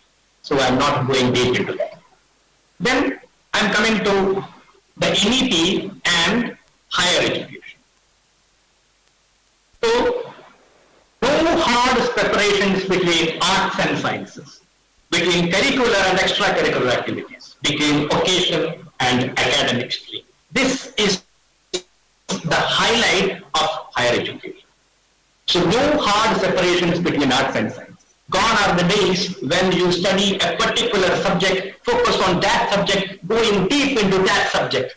Now you can go deep into that subject, whereas you should have some sort of knowledge with regard to other subjects, other disciplines as well. You can take multiple disciplines and learn knowledge from and gain knowledge from both these disciplines or multiple disciplines. So this arts and sciences, now a student who is taking a BSc in mathematics can also take a music as a minor. So it's not considered something that is not possible. It is possible now with the NEP suggesting interdisciplinarity. Now, 4 years integrated graduate honors programs. So with flexible entry and flexible exit. So this 4-year integrated graduate honors program. So flexible entry, flexible exit. First year, if a student is entering into a particular program, say a BA English honors program, the student after 1 year has to quit the program for some reasons. The student will not have 1 year wasted, but that student can be given a certificate for that. So certificate. After 2 years, or the end of 40 credits, the student, at the end of 2 years or 80 credits, the student can be given a diploma if the student takes it after that. At the end of 3 years or 120 credits or attaining 120 credits, the student can be granted a degree. And the 4th year, after the 4th year, the student can be given an honors graduation. So what is that extra in honors graduation? So the NEP suggests that the honors program, especially the 4th year, should be research oriented. So it promotes research even at the graduate level. So at the end of this 4-year graduate programs, the student will be eligible to join a PhD program. So that is the highlight of this NEP 2020 higher education. So 4 years of integrated graduate program. So at the end of 4 years, the student would have gained at least 160 credits and the student can have a direct entry to a PhD program provided he or she has done all the regulatory requirements for that. So this is one important aspect of NEP in higher education. It also caters to the holistic development, knowledge, attitude, skills and values, especially and with regard to physical, mental, psychological, spiritual development as well. Multidisciplinary education and experiential learning. As for school education, higher education is also expected to adopt experiential learning in the class. So the NEP suggests less teaching and more learning. So gone are the days when loads of content will be crammed to the student, whereas now the academic programs will have more for the students to explore, more for the students to learn by themselves, experience what they are learning, and thus gain knowledge, skills, attitudes, and values. So these are the four primary perspectives of higher education, that is 4-year integrated honors programs, no hard separations between arts and sciences, curricular and extracurricular activities, and between vocational and academic streams. Earlier, the vocational stream was different. Those who are going for a vocational job, they need to focus on that. Now, the vocational stream is started early. Even at the school level, you have vocational subjects now. And the student can choose his or her vocational and academic stream very early, even in the school itself. It caters to the holistic development, it caters to multidisciplinary education, and it also deals with experiential learning.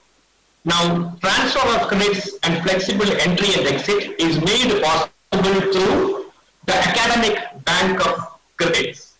So, this is to promote flexibility of curriculum framework and academic mobility of students. Say, after the end of 1 year, a particular student who is studying in, say, Odisha University, his or her parents are transferred to, say, Delhi, has to go to Delhi University. Earlier, the student has to start the program afresh.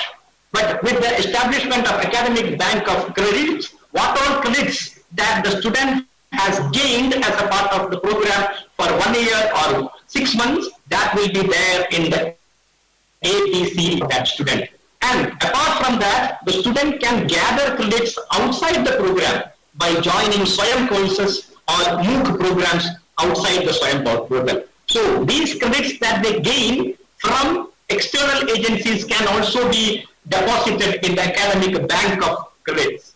And of course, these can also be made available to a potential employer or a higher education provider. And they will look into the academic bank of credits and they can just see whether this particular student is capable for a higher education at a particular university or for the matter for a job. So this ABC is one of the important developments that has happened as a result of the national education policy.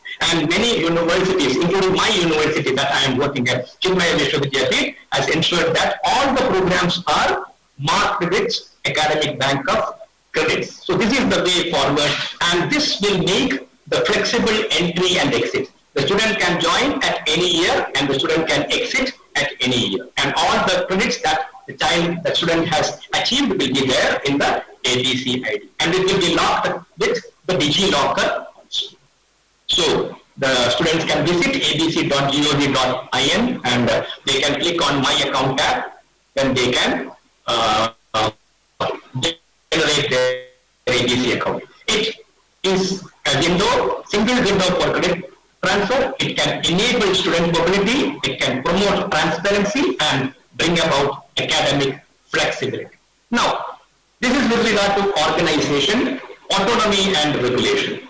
So NEP suggests greater autonomy to educational institutions while maintaining adequate regulatory mechanisms. Those higher education institutions with quality can have greater autonomy. They will be given autonomous status, maybe deemed status, etc., based on their level. This is to innovate, improve quality, and become globally competitive. So with more autonomy, the institutions themselves need not wait for a university now to do something, whereas they themselves can innovate, improvise, and go for collaborations. And this is something that is considered as a path breaker for many higher education institutions. Then emphasis on research and innovation. So NEP suggests setting up of research-intensive universities and institutions to promote interdisciplinary research. So this is very important, interdisciplinary. And fostering a culture of innovation and entrepreneurship. These 21st century skills and innovation and entrepreneurship come to the top of 21st century skills. And they suggest establishing a national research foundation which oversees all the work related to research across India. Then, blended learning. Blending offline and online, synchronous and asynchronous at the same time. So, offline we know, online we know. There is another word for offline, that is on-site learning and online learning. So, blending on-site learning and online learning, face-to-face learning and digital learning. Then, with computer-mediated instruments. Then there are one or two differences or different words that is associated with blended learning. I think I can give illustrations on that. So there is another word called hybrid learning. So what is this hybrid learning? Is blended learning and hybrid learning one and the same? Although they are used synonymously, there is a slight difference between blended learning and hybrid learning. So in blended learning, one form of classroom, face-to-face classroom, is followed by a digital classroom. Again, after that, another online activity or offline activity. So one after the others, it happens as a sequence, like face-to-face activity followed by an online activity, face-to-face activity followed by an online activity. It is like a sequence. Whereas hybrid, it can be parallel as well. So this particular presentation, I am pretty sure that some of you are listening it in a class, in that hall where this program is going on. So what all classes that are happening live there for you is a face-to-face classroom. And this is an asynchronous classroom. So both are happening at the same time. And offline class is happening and an online class is called hybrid. Then there is another type of classroom which you may know called the flipped classroom, which usually is called a Shirshasana of the normal classroom. In a normal classroom, what happens? The teacher comes to the class, the teacher and the students discuss content. After the class, the students are given assignments to work on whatever that is discussed in the classroom. So in the flipped learning, the teacher or the faculty shares material to the students well in advance. It can be text, it can be videos, it can be whatever that is required for the student to learn it by himself or herself.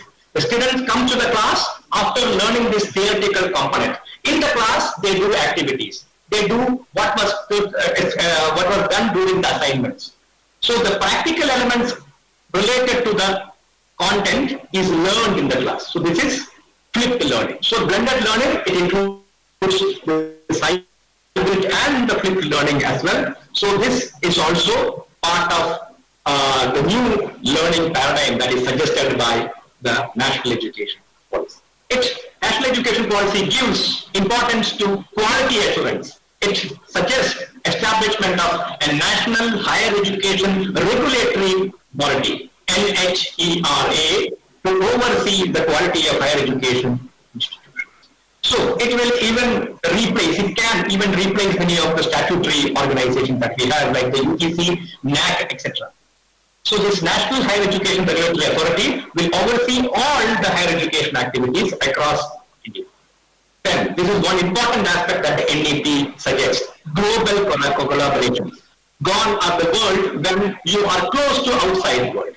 Now, we are inviting other universities to India. We are inviting collaborations between our universities and outside universities. We are also facilitating student and faculty exchange programs. We are also thinking about joint research projects. So this is what the NEP suggests. So global collaboration, so that we can get the latest from what are the developments in the other parts of the world. In the same way, we can provide what we have to give to the world. These are the days when we are not just receivers from the world, we are now providers to the world.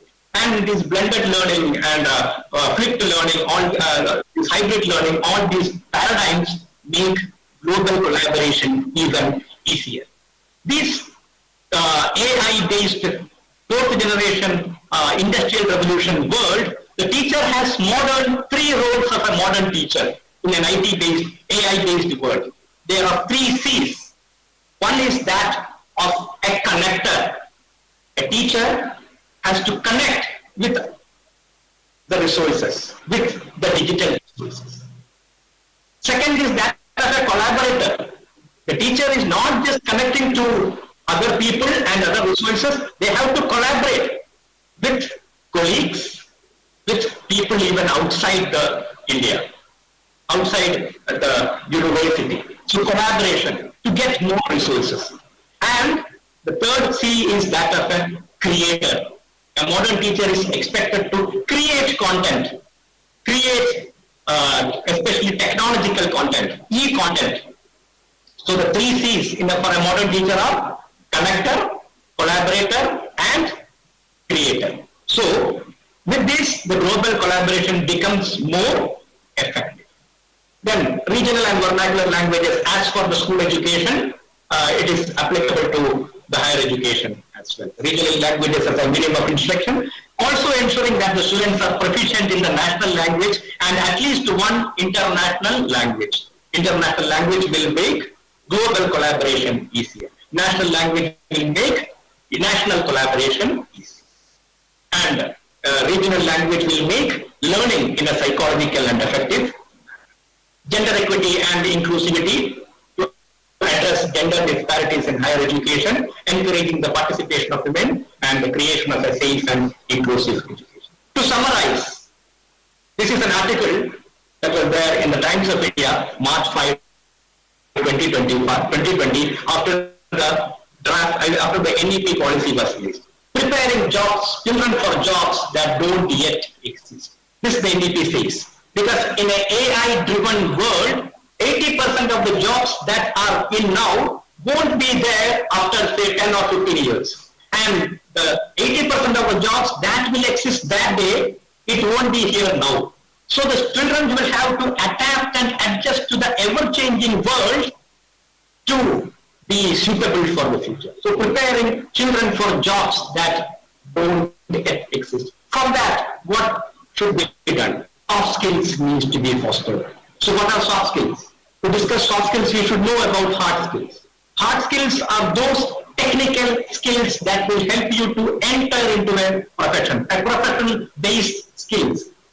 As you are all teachers or teacher students, you may be knowing about micro-teaching, those skills that help teaching. The skill of introducing a lesson, skill of reinforcement, skill of managing a class, skill of asking questions, skill of eliciting answers. All these are the hard skills that will help you to excel in your profession. It can be interpersonal relations, effective communication, ICT skills, leadership skills, decision making, problem solving, coping emotions, etc. So soft skills are because those are the skills that will make you excellent in whatever you are doing. So the articles such as soft skills need to be fostered. Then teaching students to celebrate failure, considering that failure is a stepping stone for success. We have a lot of personalities that we have seen who have made failure as stepping stones to success. If we assess any person who has been successful in life, we can see that these people have made failures and they have learned from failures to go towards success. So these days, our students, they are satisfied because they are gone are the days when you used to have big families, joint families. These nuclear families are there. So what all the children need, it is being satisfied by their parents. So when they come to life, if they are not getting one or two things that they want, they are disappointed, frustrated. This can lead to serious repercussions. So teaching students to celebrate failure and rising back from failures, resilience, this is also very much important in the 21st century, especially in the coming to the third decade of the 21st century. Exploring developing technologies and bringing experiential learning to the forefront. So this is the crux of the NEP 2020.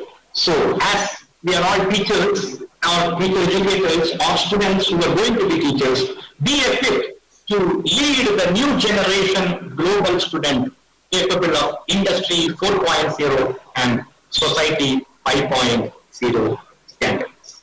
That's all. Thank you. We can move to questions.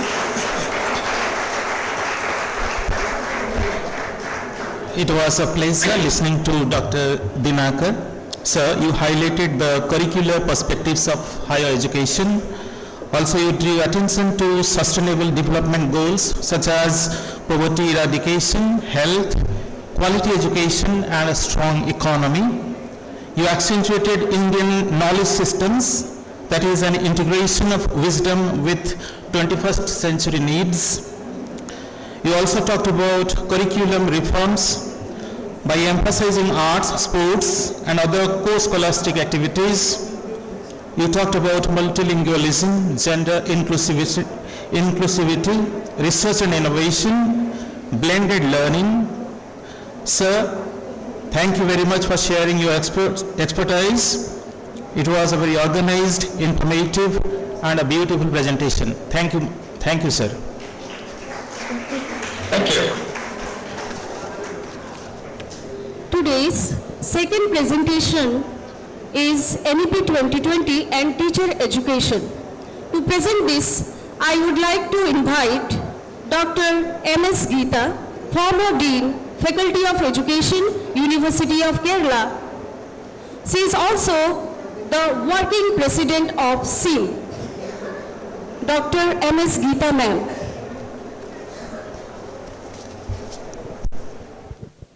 Hello. Thank you for the introduction. Good morning, all of you. Am I audible? Clearly? Am I audible? Yes, ma'am. Yes, it's okay.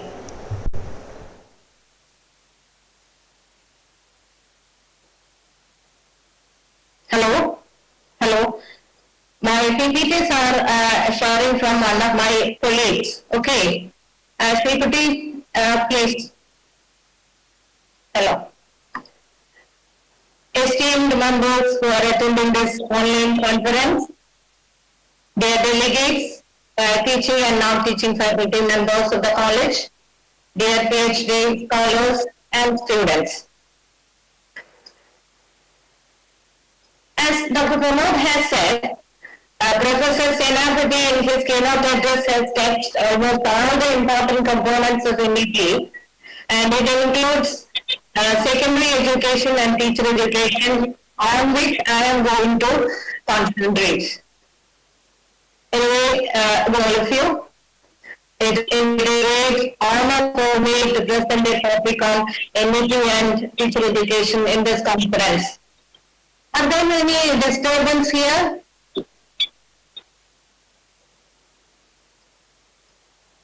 Okay, I would like to thank the authorities of the college, Professor Dr. Nivedita Guru, Dr. Chaitali Sarangi, and Dr. V.M. Shashikumar for inviting me for this presentation. Let me come to the presentation directly because I will get only 30-35 minutes for this presentation. I have to present about 50 slides with explanation, so I want to rush up with my presentation. Before coming to the combined teacher education, I will give a bird's eye view about the policy and the new curricular and pedagogical structure required in policy.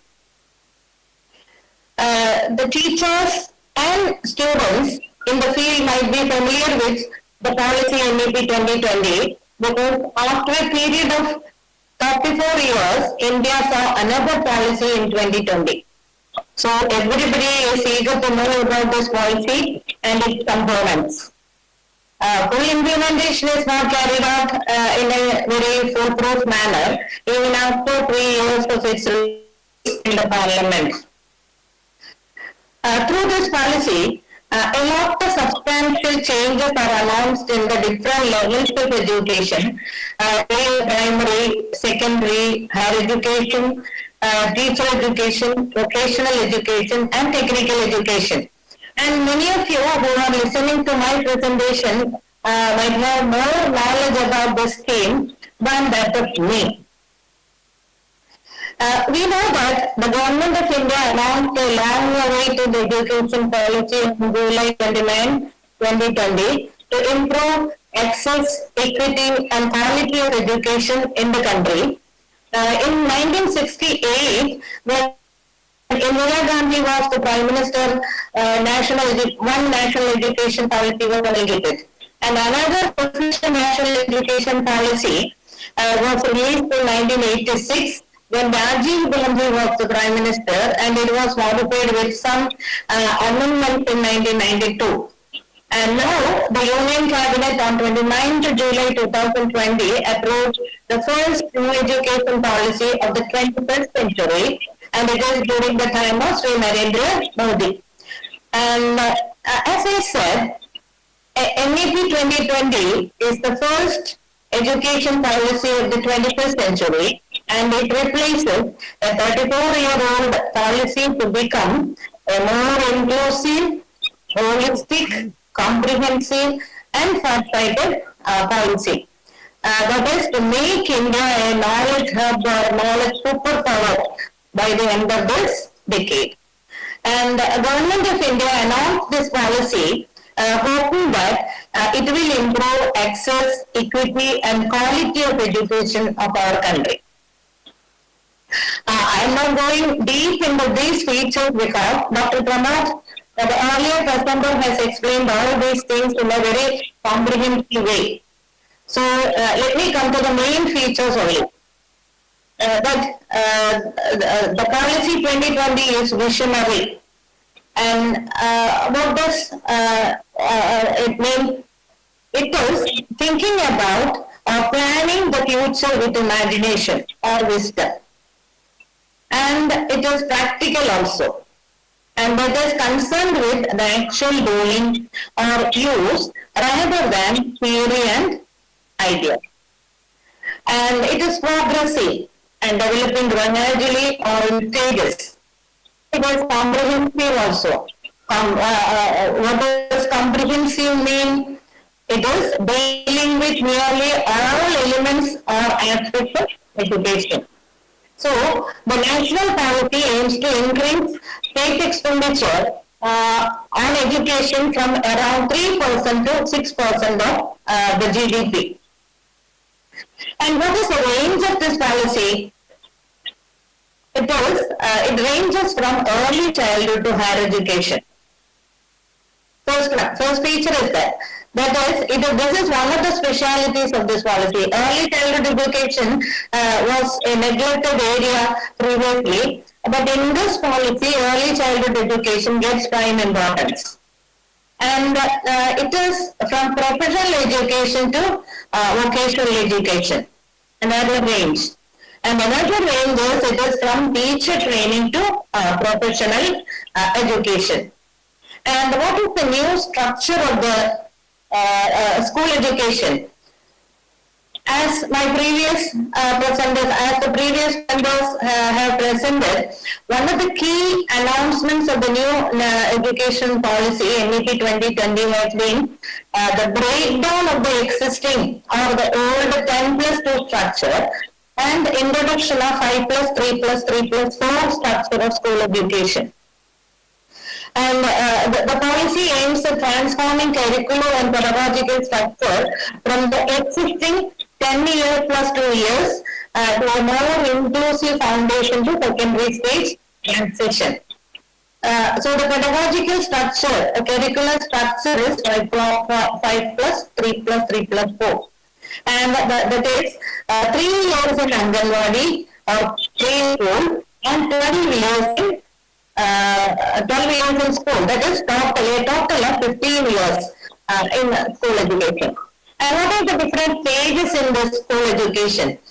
And there are 4 stages, as already said by the previous presenters. There are 4 stages: foundational stage, preparatory stage, middle stage, and secondary stage.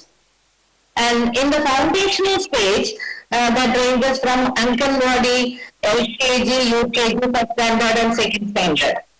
And it is a multi-level activity stage, and it's play and activity-based learning is present here. And second stage, preparatory stage, that is stage 3, 4, and 5, 3 stage. And here, play, discovery, or activity-based and interactive classroom learning are going on. And the middle stages are also for 3 years, and about 6, 7, 8 standards. And there, experiential learning is taking place in science, mathematics, art, social science, and humanities, etc. And the last stage is secondary stage. And here there are 4 years, 9, 10, 11, and 12 standards. This is a multidisciplinary study stage, and where the students have to undergo critical thinking ability, develop critical thinking abilities, problem solving, creativity, etc. This is a more flexible stage than that of the other stages. The students are expected to choose their own courses or their own subjects. So there is high flexibility for this course.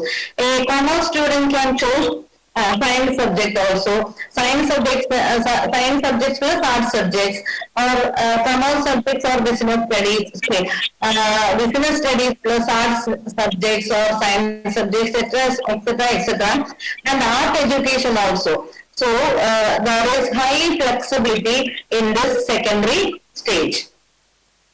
And one, demographic size and variables may affect, it may affect or affect adversely, but there is only one common factor that can turn the tide out of its current aimlessness and inflexibility to become a progressive education system.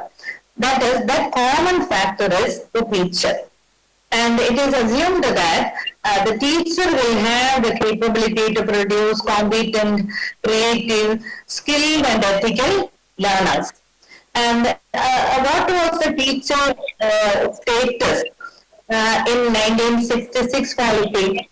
What is said about the teacher status in Kothari Commission?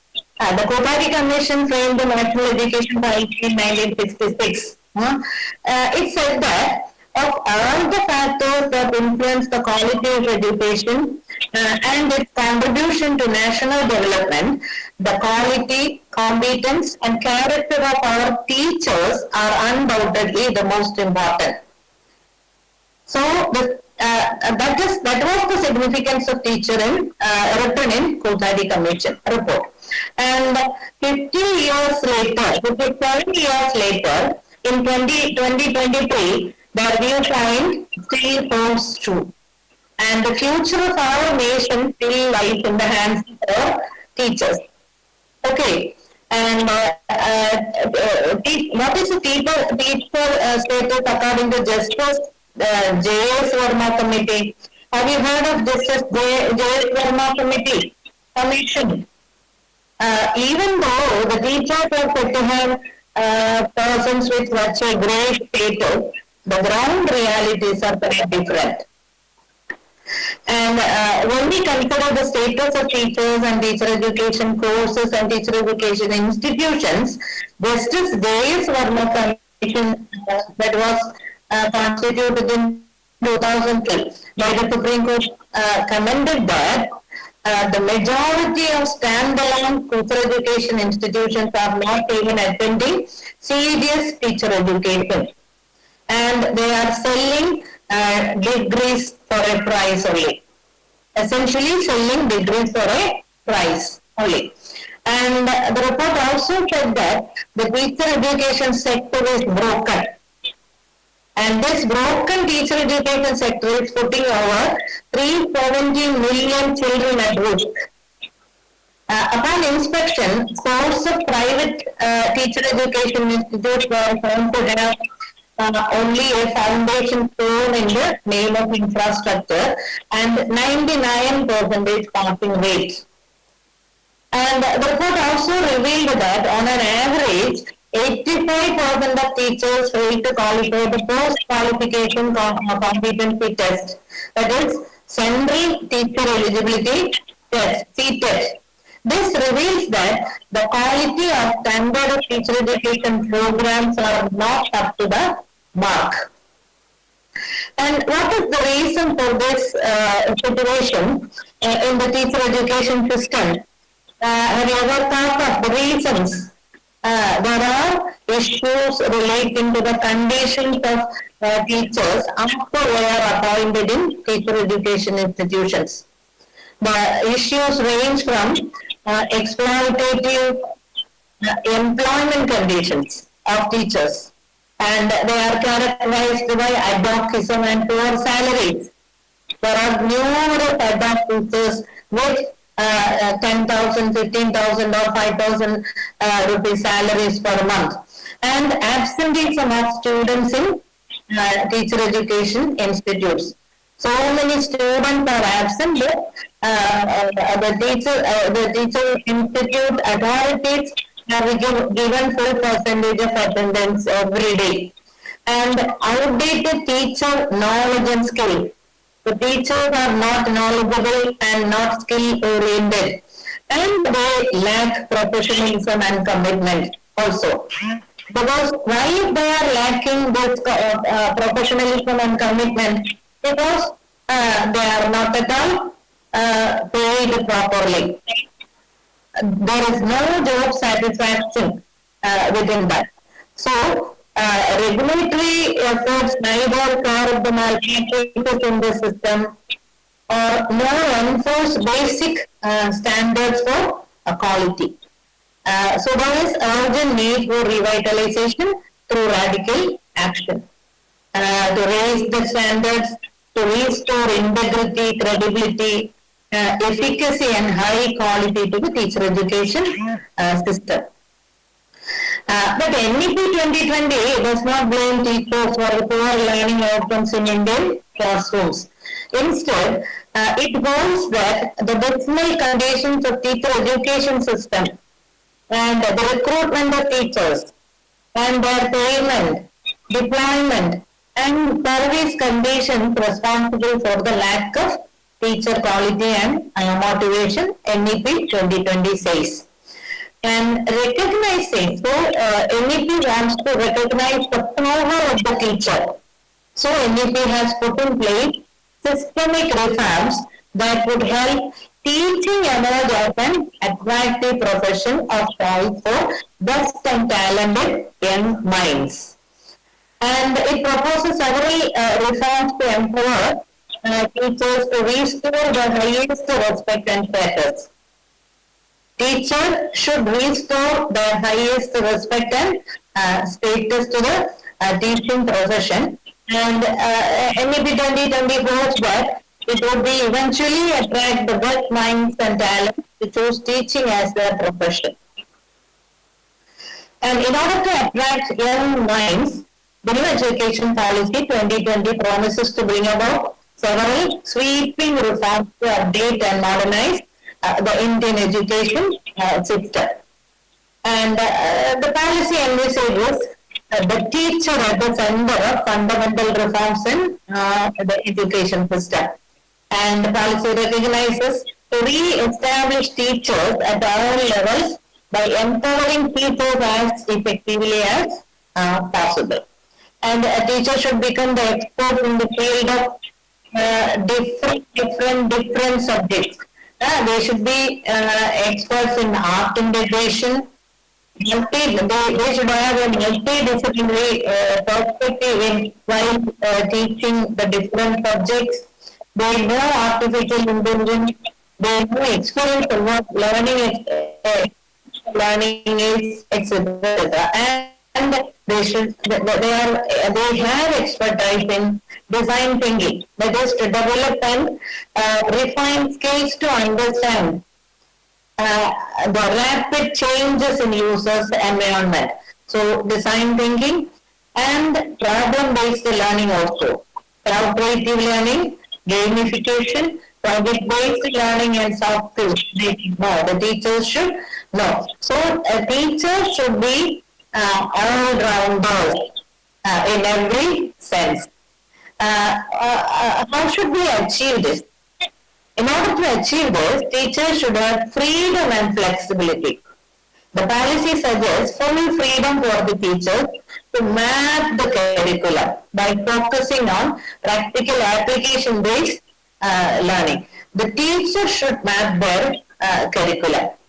Then only they know how to teach and what are the different topics to come into the curriculum and what are the different methods for teaching, etc., etc. So they have full autonomy, or they have full freedom to choose or map the curriculum. And they should stress on literacy and numeracy skills if they are the foundational stage teachers. And teachers should rework in these areas to bring about a transformation. And the primary school teachers will concentrate on developing and achieving foundational skills by grade 3. And what about the middle school teachers, middle age teachers? They should concentrate upon innovative teaching. Students should achieve competency like reading, writing, and learning of basic mathematical skills. And the students in primary and preferably up to 8th standard should be taught in home languages. That is one of the specialities written in NEP 2020. The teacher should be a bilingual teacher. He should know both the languages, English as well as the home language or the local language or the mother tongue. And the teachers should not say, I know only English. I know only English, I don't know the mother tongue. So they should be bilingual teachers. And this is one of the main features of this policy. Teachers should be a bilingual teacher. And the teacher should discourage rote learning and memorizing also. The aim should be shifted from syllabus completion to defining learning goals through innovative pedagogy. And teachers should look at integrating subjects and streams from technology, create a holistic learning experience. As Pramod has said, Dr. Pramod has said, teachers should look at to create a holistic learning experience with the component of digital literacy. They should know digital literacy, they have scientific number, and they have computational thinking also. So here policy suggests a 360-degree assessment for students. And progress cards include 4 types of assessment. There is a 360-degree assessment, there is self-assessment, peer assessment, teacher assessment, and assessment by the parents. So 4 types of assessments are necessary as essential for getting the progress cards. A multi-dimensional report card or progress card reflecting the progress and uniqueness of each learner in cognitive, affective, and psychomotor domains are to be distributed after each full-fledged assessment or exam. And from 6 onwards, skill training starts. And vocational training and coding also starts. Teachers try the knowledge of ICT, and they recognize several pedagogical approaches, international pedagogical approaches the teacher should know. And in order to make all these things possible, a 4-year BEd program is essential. And the regulatory system shall be empowered to take stringent action against substandard and dysfunctional teacher education institutions. Those who do not meet basic educational criteria, after giving 1 year, they will give 1 year for remedial breaches. And if it is not done or not met, all these institutions will be abolished. So by 2030, only educationally sound, multidisciplinary integrated teacher education program shall be enforced. Okay. And teacher education requires multidisciplinary inputs also. And education in high quality content and pedagogy. Hence, a composite multidisciplinary institution is essential for introducing the B.Ed program in each district or each place. As Professor Rishi Senapati had said, teacher education cannot stand alone or stand in isolation. It should always go along with school education and higher education. And so Government of India embraced NCERT in collaboration with SCERT and NIOS. NIOS is National Institute of Open Schooling, formerly known as National Open School.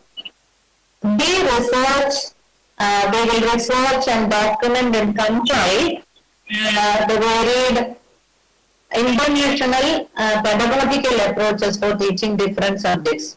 And they will make recommendations about the feasibility of all these approaches in our conditions, in the existing conditions of India. They will make recommendations. Okay. And for recruitment, and what about the teacher recruitment and employment in schools?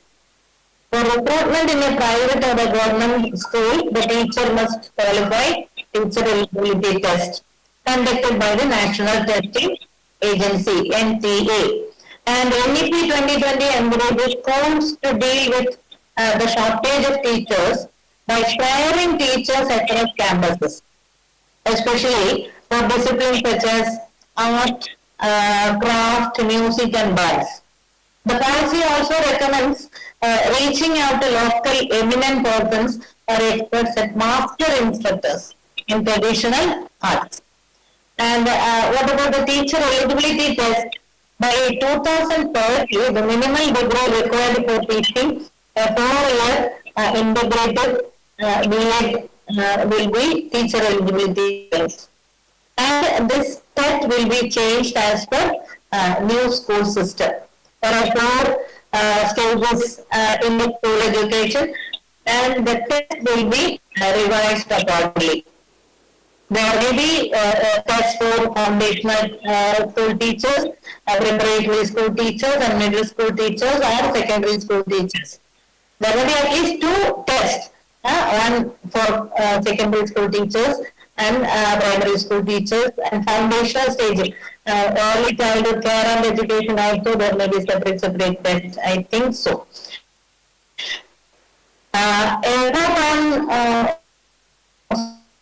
March 2023 by PIB, that is Product Information Bureau, by Ministry of Education states that from 2022-23 onwards, integrated teacher education program will start in 57 teacher education institutes in the country.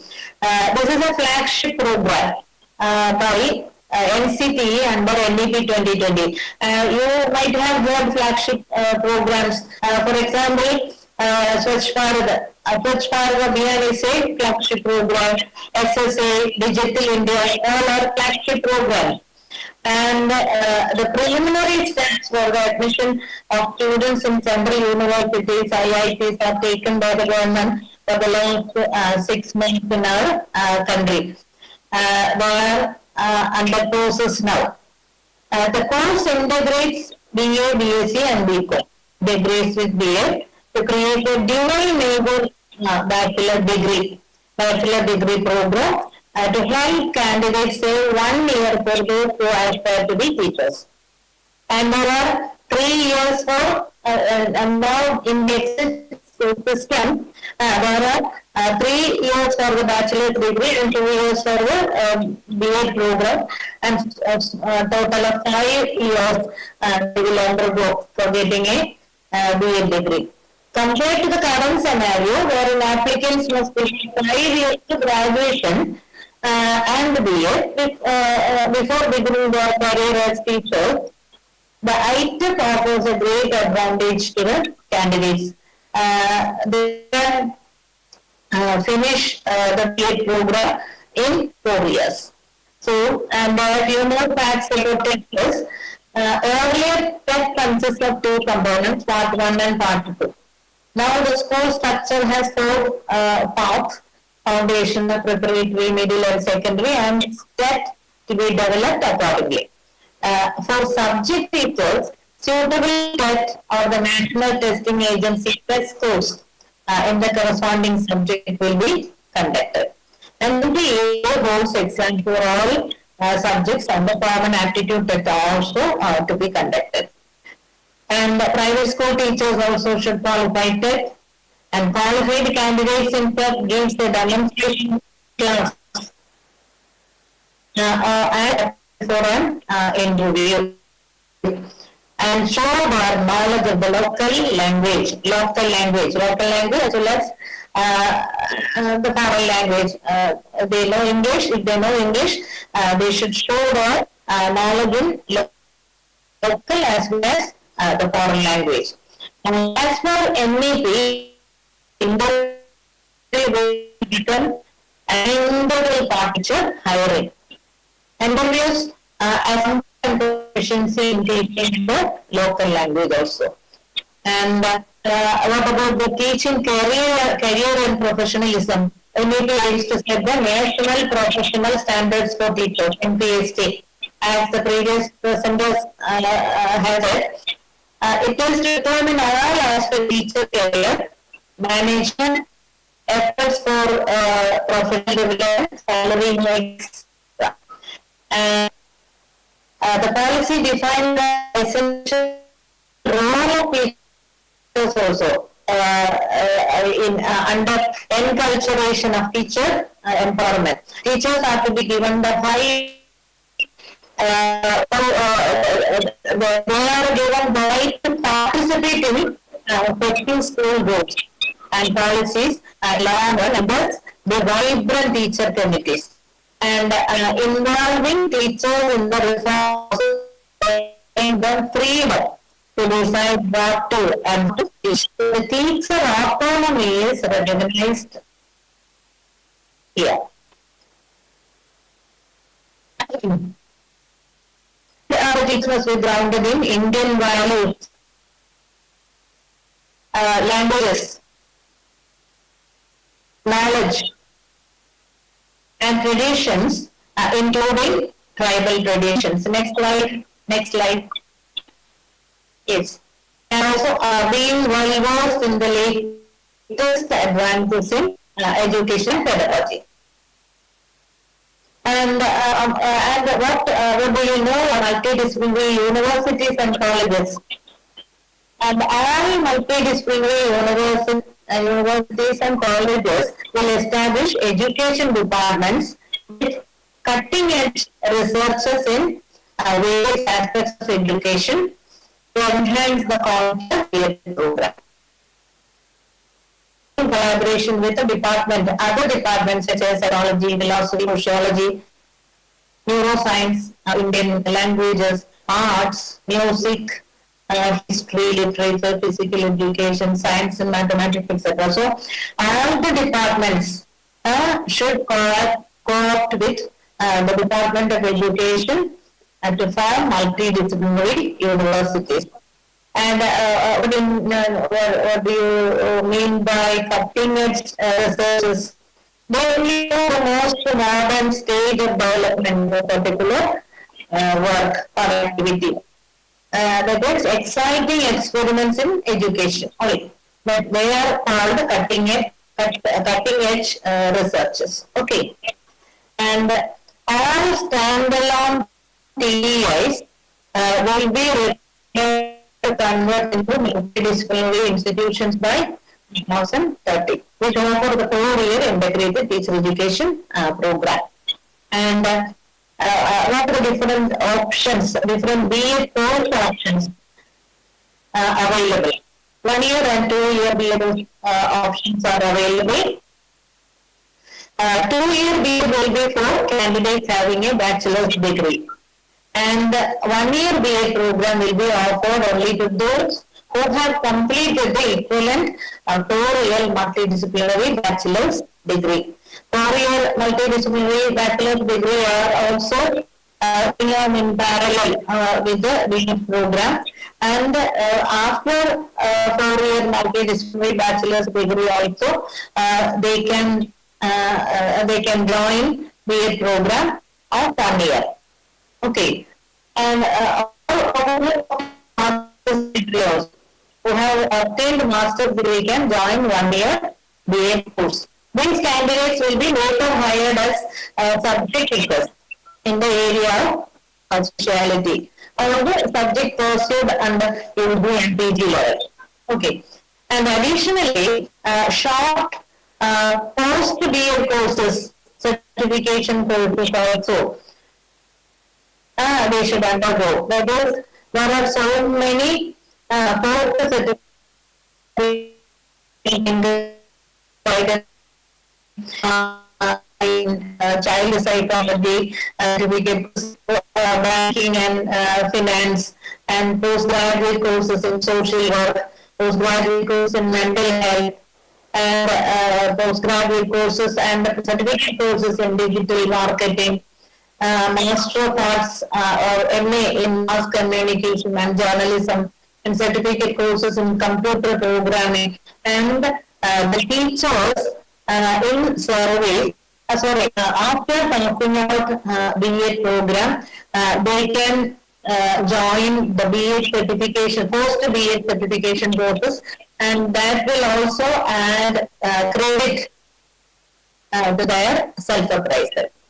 And strong practical training in the form of classroom teaching at local schools is necessary during BA program, and the practice of fundamental duties of Indian Constitution also is included in the BA syllabus. Environmental awareness and sensitivity toward conservation and sustainable development also included. And the uniform standard for teacher education. How do we maintain standard? To maintain uniform standard education program shall be thorough to suitable subject and aptitude test conducted by National Testing Agency. And it shall be standardized, keeping in view the linguistic and cultural diversity of the country. And teachers already being hired will be expected to participate in at least 50 hours of continuous professional development program every year. All teachers should be expected to participate in this 50 hours of continuous professional development. The merit-based structure of tenure, promotion, salary structure, and all these are attained through this 50-year continuous development courses. And the parameters will be developed by each stage. And each teacher will be evaluated through peer reviews and attendance, through our community work, and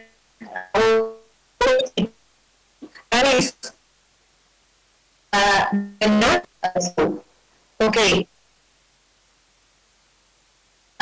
So national professional standard for teacher, NAIC, developed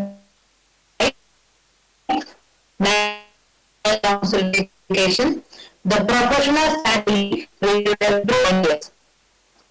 And what about the PhD programs at universities? That is, the assistant professor PhDs are there and teaching institute who are in survey who are going to be appointed. And if they want to join in the PhD program, that is, they will be required to take credit-based courses in teaching, education or pedagogy or writing. One curriculum should be designed and we will undergo critical evaluation of theory papers and research papers and teaching, etc. will be ensured. And PhD students will also have a minimum of activity experience gathered through teaching assistantship in different EEIs, higher education institutions nearby. They will undergo teaching assistantship in nearby teacher education. In the other programs, from the country, PhD programs very oriented for this. And what we call as information that will and will be strengthened to meet the needs of teaching those of education. The use of the said by Dr. Paul, that's why I'm online training of teachers will be encouraged. And this is the establishment of a national mission for mentoring. What does it mean by national mission for mentoring?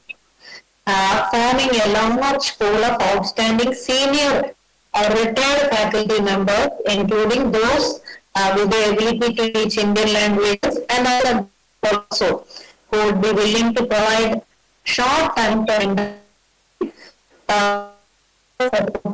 a university or college teachers. They will also be hired as mentors, and it will be a mission for mentoring.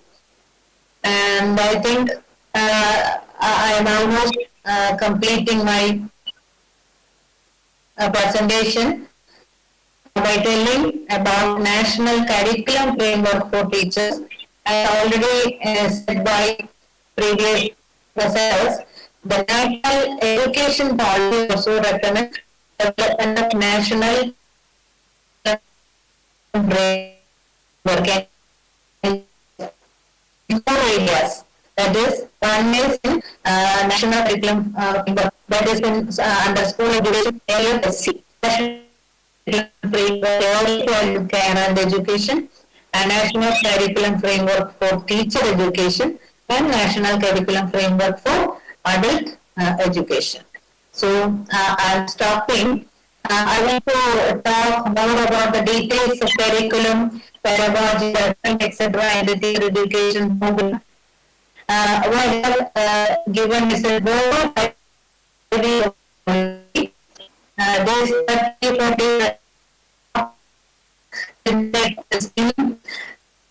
time doesn't permit me to solve components, so I'm stopping. Sorry. Considering the lackluster to improve the quality of education system and working conditions and remunerations for teachers in the past, the NEP 2024 teachers has come as a welcome change. And I hope that steps for in-service teacher education and in-service new education policy teacher training programs can help build better learning experience for students, teachers everywhere. If implemented properly, the education sector is likely to become a lucrative career option for talented young people in the next few years. The need is for incremental and structural changes and not for marginal and cosmetic ones. Study on windows may happen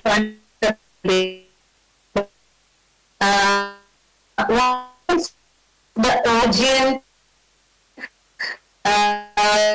space clean clear, most of the bags left undone, this will prove an accurate hero NEP 2020 also. Thank you for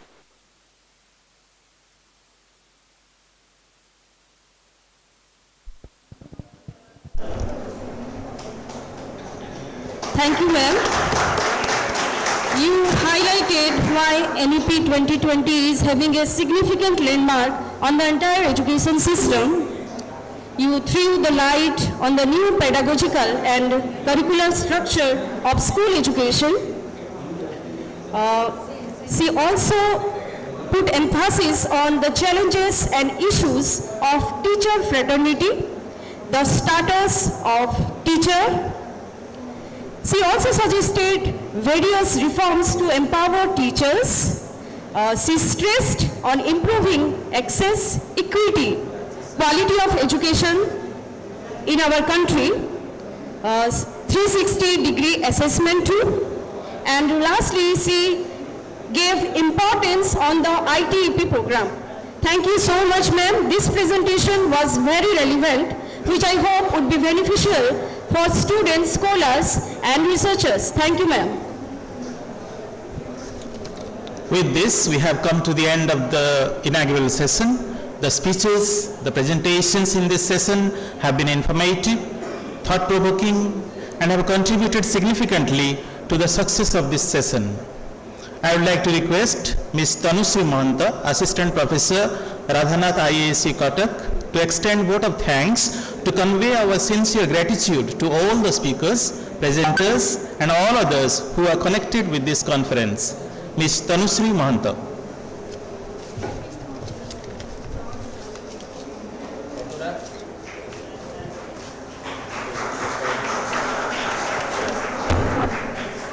Thank you, sir.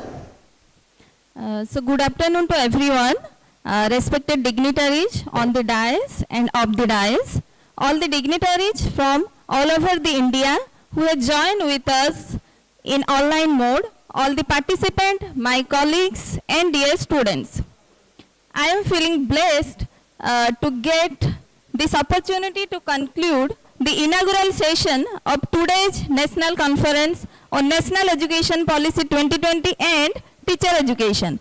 Certainly, the session was very informative and useful.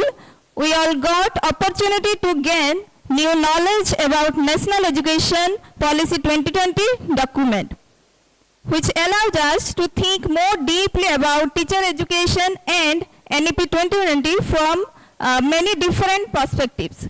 First of all, I would like to thank our RNISC principal, Professor Dr. Nivedita Guru ma'am, who has given us welcome address regarding the conference. So thank you ma'am for your worthwhile words.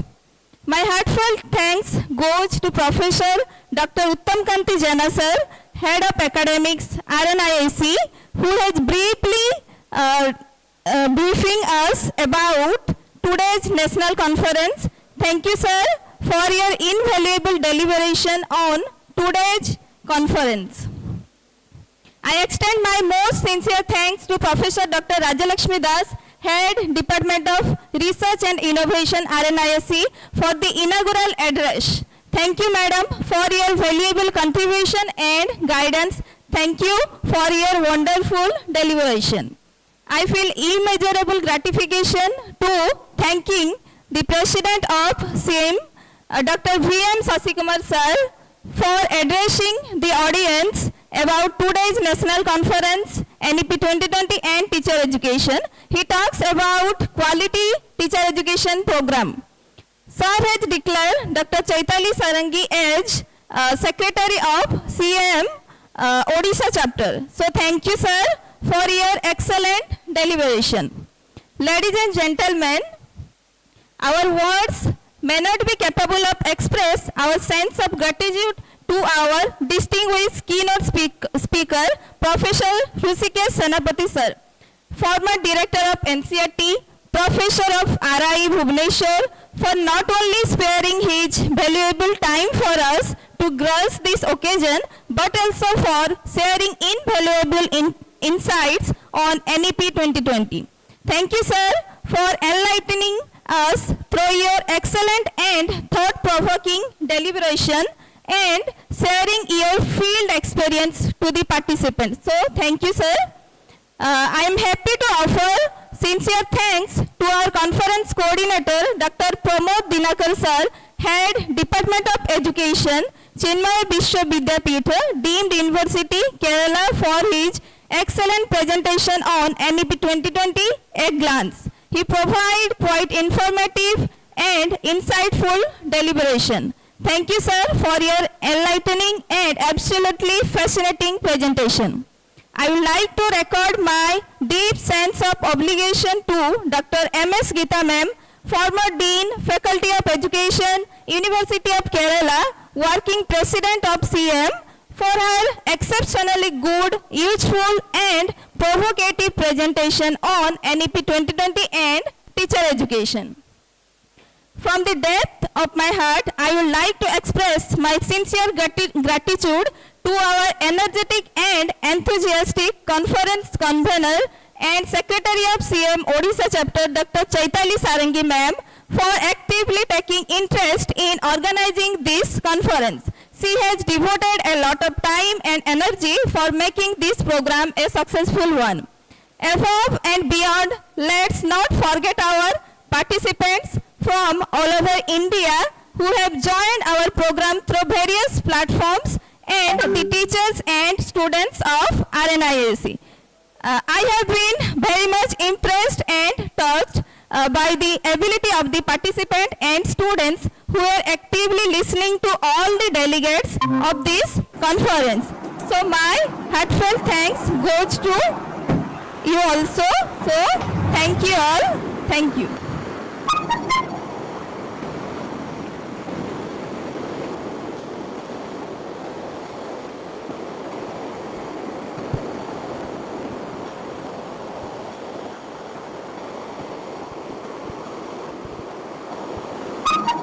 Education, a treasure, a priceless gem, guiding us through life's winding hell.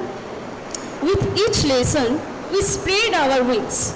With each lesson, we spread our wings to explore the world and all it brings. I welcome all of you to this session of panel presentation. We have panelists who have expertise in their respective fields related to education. They would share their views and insights with us, which I hope would benefit us in a great way. I would like to request the chairperson of this panel, Professor Dr. Nimi Maria Omen, to conduct the session. It may kindly be noted that Dr. Reni Francis, Principal, MES Pillai College of Education and Research, Chembur, Mumbai, is not physically present. Her recordings will be played after presentation by Dr. Saru Joshi and Dr. Nishant PM.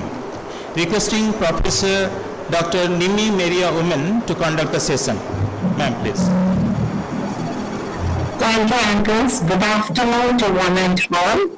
I hope I am audible and visible. Yes, yes.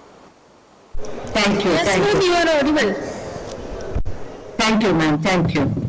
Respected Principal, Professor Dr. Nibeda Guru, the Principal of Radhanath Institute of Advanced Studies in Education, the coordinator of this national conference, Dr. Chaitali, respected SEAM officials, Dr. E.M. Shashivamar sir, and my dear panel presenters, once again, a warm good afternoon to one and all. Since we are running short of time, we will move directly to the panel presentation. And before this panel presentation, I would also like to felicitate the organizers of the that you people have been doing a wonderful job regarding your topics and theme selection for this national conference, the very significant educational and societal theme of the hour. Thank you. And we have 3 panel presentations, but as we heard right now, the first panel presentation is by Dr. Reni Francis, but since she is not available in this online platform right now, we will be listening to her presentation towards the end of this panel. And the first presenter, I would like to invite Dr. Saru Joshi, the Associate Professor from the University of Science and Technology, Meghalaya. He will be presenting her theme, Equal and Inclusive Education, Learning for All.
Dr. Sadhu Joshi.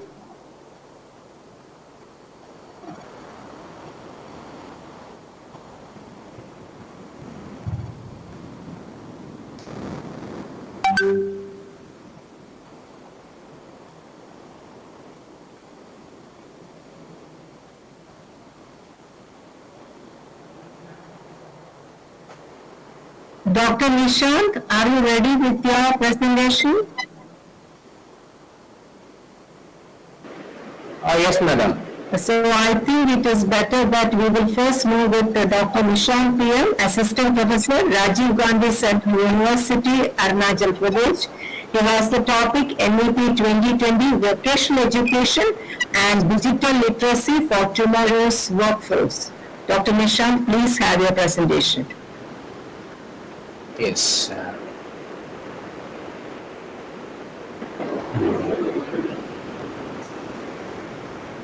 Thank you, madam. Am I audible? Yes, very clear. Thank you, madam. Good afternoon, ladies and gentlemen. I'm deeply honored to be here today at the National Conference on National Education Policy 2020 and Teacher Education, organized by the Council for Educational Administration and Management, Odisha chapter. So this gathering of education policymakers and thought leaders signifies our collective commitment to shaping the future of education in our nation. I would like to extend my heartfelt gratitude to Dr. V.M. Shashikumar, esteemed President of CE, for extending the invitation to be a part of this distinguished panel discussion. My gratitude to Dr. Chaitali Sarangi, the conference. So I am joined by esteemed co-panelists who bring a wealth of knowledge and experience to this platform, Dr. Reni Francis, Dr. Sadhu Joshi, and our esteemed moderator, Professor Nimmi Maria Oman, whose guidance will help us to navigate our discussions. So let me start my PowerPoint. Madam, how long I can take? So you have 30 minutes at your disposal, 30 minutes. Okay, thank you. So let me share my PowerPoint.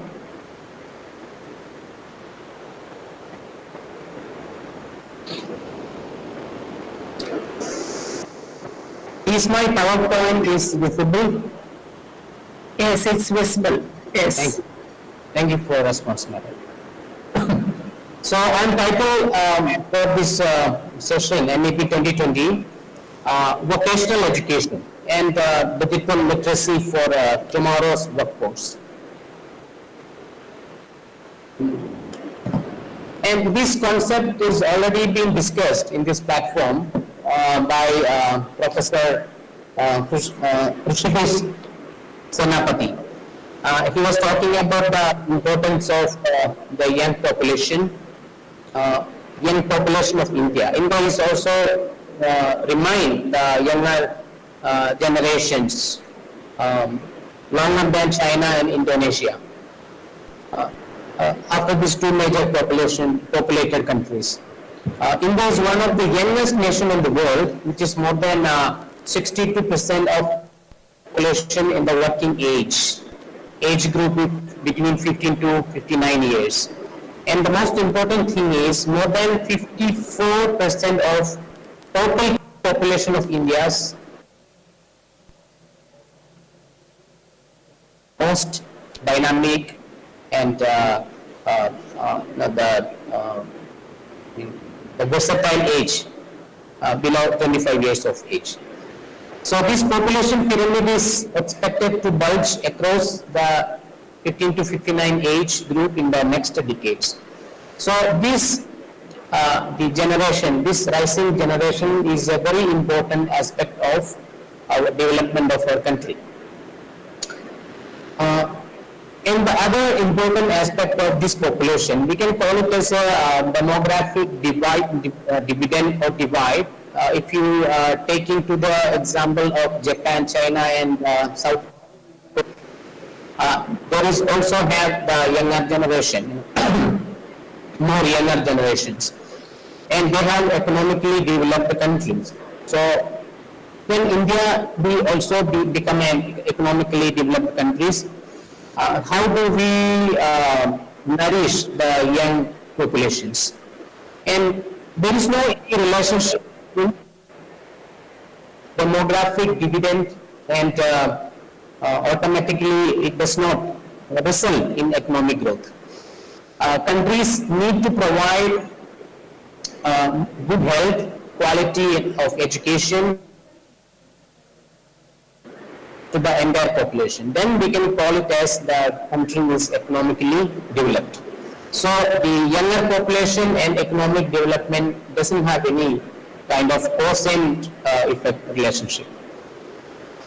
So if you take an example of vocational education, we termed as vocational education and training, career and technical education, technical education. So there are many nomenclature we use in vocational education. And there is a proper definition by IICTE, is that the preparing of learners for job that are based in manual or practical activities, traditionally non-academic and totally related to a specific trade, occupation or vocation, hence the term in which the learner participates. That is a very broad definition by the IICTE. The most important thing of any vocational education is it prepares individuals for work in different fields, maybe in the form of, and it can be pursued by any section of the society, and generally speaking it is based upon more practical aspects than theoretical knowledge. So the mainstream of education that mainly provide more theoretical understanding, but if you discuss about vocational education, it teaches more skills that must get entry into the in the practice for a vocation. Normally, if we divide it into the vocational education and training, we can be dividing into three. One is PVT, IBT, and CBT. So PVT is for upper secondary level from 9th standard, 10th standard. We often call as pre-vocational education.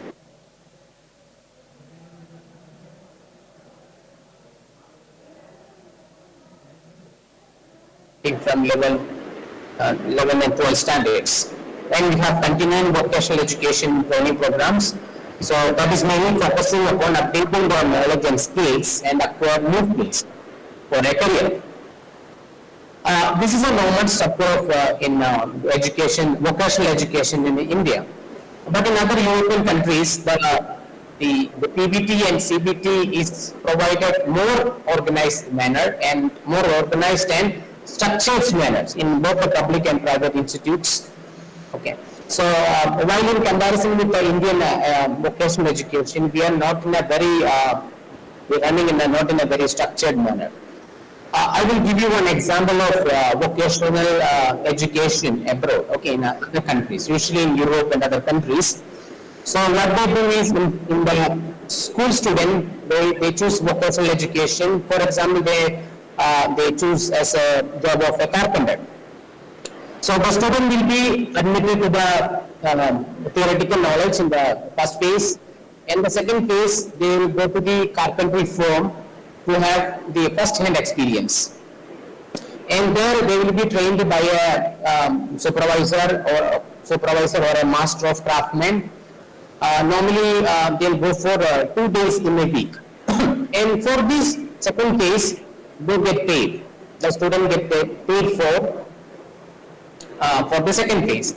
And in the next about 2-3 years, they will go for the vocational education. After completing the education, both education, the student will be awarded a vocational qualification certificate. So that is the most important thing, is they are providing a certificates, those are qualifying the vocational education. Okay.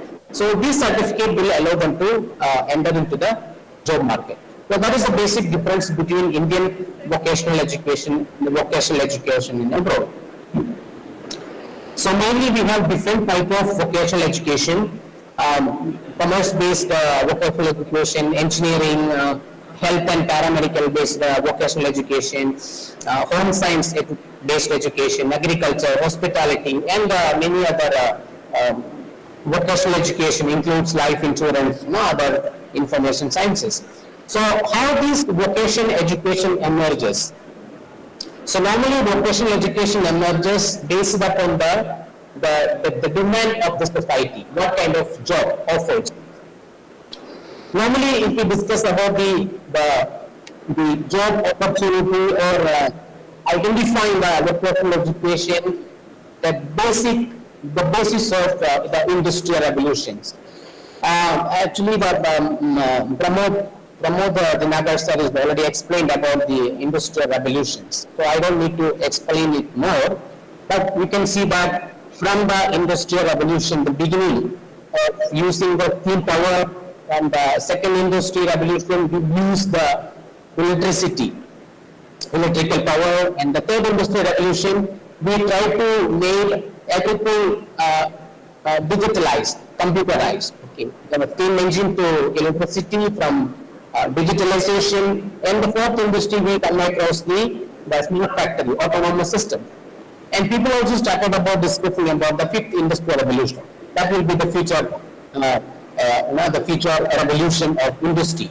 Maybe the form of a cyborg, half human and half machine. So we identify different vocational education based upon the industrial revolution. I will show you the 30-second video by the gradual development of industrial solutions. First, you can see the industrial 1.0 and up to 4.0. It is only for a 30-second video.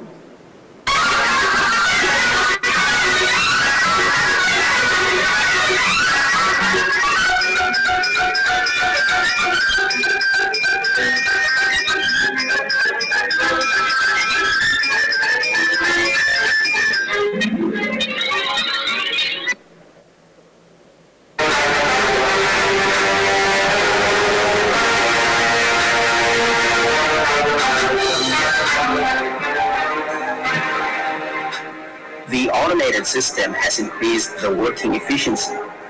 Also, it has contributed to reducing errors that might occur during the working process. Industrial robot is sort of the necessary element for the field of industrial automation.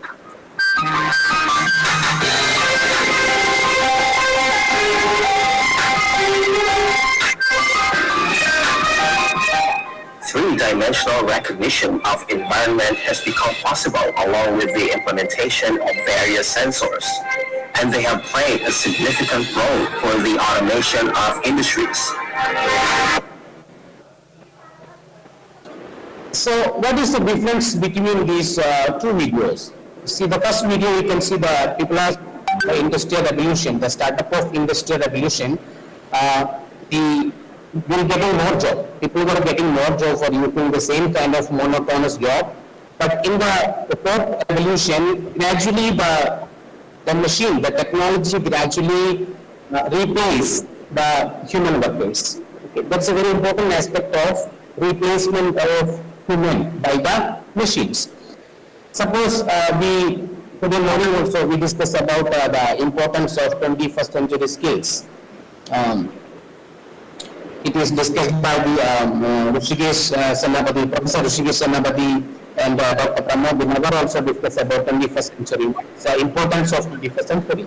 So mainly they focus on different skills, communication, collaboration, critical thinking, and creativity. So we need to imbibe, we need to develop these 21st century skills, and we need to implement different curriculum and vocational programs to develop these skills. So these are the most important skills in the 21st century. But where are these points to acquire these 21st century skills? For example, if you discuss about the collaboration as a part of 21st century skills, and this is the company you may be aware about it, the Tesla company. So they manufactured and people are using driverless car, okay, which, you can hire a fully automated car. There is no need for a driver. Now the second is they are going to collaborate the entire traffic of the car and the traffic will be automated. So there is no need for any human to supervise. So this is the way the technologies comes under much more step further on the collaborative innovation. If you talk about the communication skills, so we have chatbots that is better communicate. It have the capacity to communicate humans in a better way. Suppose if you are talking to a chatbot, they can identify your personality based upon the tone of your voice, the word you choose. They can easily identify your personality and they can have a conversation according to that. Okay. And if you talk about the critical thinking of 21st century skills, and there are certain computer programs like deep thinking. In 1997, IBM Watson, the computer that defeated the world famous quiz champion, Garry Kasparov. So where are we in our critical thinking skills? And if you talk about creativity, you can there are systems that compose even classical music. So David Cope is the best example of a musicology professor in the University of California. He developed an AI system that started composing classical music, and even single day it composed 5,000 chorals. If you giving this job into a human, it will take months to complete this. So this is the effect of Industrial Revolution. So how do we make more skills, update our skills in the humans? And our Pramod Giradhar rightly pointed about the impact of the employment based upon the innovations of technology. See, this is one research paper by Paul Beddick and Michael. It is published in 2013 in Oxford Martin Journal. It shows the future employment. So there are many employment. It will be hijacked by the machines, or it will be completely automated. There is no need for a human. For example, sports referee. There are 98% chances of replacement by the technology over human. And cashiers, chefs, waiters, paralegal assistant, tour guides, bakers, bus drivers, construction laborers, veterinary assistant, and there are many in the list. So there is a potentially the job will be many jobs are very risky. In the future, it will be replaced by the technology. Most of the time, the back office workers are high potential to be replaced by the technology. And this is a graph shows that the potential job at high risk for basis of the automation. And people will be happy to see the transportation, manufacturing, construction. That will be the the topmost in the list. But if you see the downside of the graph, you can also see the education. Education is also a potential risk of automation. And there are many technologies that emerged already that will probably have high 21st century skills. So here we are giving more importance on the social and emotional skills. And Dr. Giva Madam has already talked about the importance of international pedagogical approaches. How do we more concentrating on our skills? So we need to upskills, concentrate on our social and emotional skills. I will just have an introducing some of the vocational courses in abroad. What kind of vocational courses they are offering to the students? Sayamo company developed one Sutang X Sayamo Assistant, Sutang Corporation. It is it's a virtual teacher. So if you have any doubts on that, you can log into that and you can ask your doubts at any point of time, 24/7. So, and the system is not only giving you the clarify your doubts, but the system will remind store what kind of doubt you have asked before and what are the doubts you are asking now. And this system can predict what kind of doubt there is in the future, what kind of doubt there would be you are asking in the future. So this is a kind of technology which will give you and assess the overall, what you call overall learning of the student in the past, in the present and the future. So this technology is widely used in the MOOC platform. And there are different technologies, AI-based technologies. It will assess the students' facial recognition, whether the student were attentive into the class or they were talking to other people, and the system will evaluate the student without the what you call the interaction with the real teacher. So the teacher can take the class and come back the class, and the student evaluation their behavior inside the class, it is automatically stored in the Visron classroom lessons. iMovie is another technology. It is specialized for personalized learning in the secondary school subject, especially in the rural area. It is widely using. And we have iFlux technologies. It's a virtual agent. It translates into different languages. Suppose I'm talking in English here. If somebody has the access to iFlux technology, you can translate into any language at the same time. And there are X5 Gen applications where, for example, how I will explain you how it's work. If you have a child in your home, okay, so it's very 8 or 10 years old, so it gives content according to the age of the respondent. For example, your 10 years old child wanted to know what you mean by sex education. So the system will search regarding the sex education, and certain content are not up to the age of 10. So the system will automatically curate the content. They eliminate unwanted content and it will give you the content exactly up to the age of 10. So that will XY Gen application will do the job. You don't need to make a course or a software to develop any course, whatever may be. So there are evolutionary algorithms, the machine learning, that will make you a structure of the course, a program. If you want to make a program on English or any other language, you don't need to consult a software engineer. There are programs. Just give the command to the program that I need to have this kind of program. Okay, one program which will assess the learning difficulty or mathematics, anything. So the system will automatically create a program and it tests with the virtual respondents.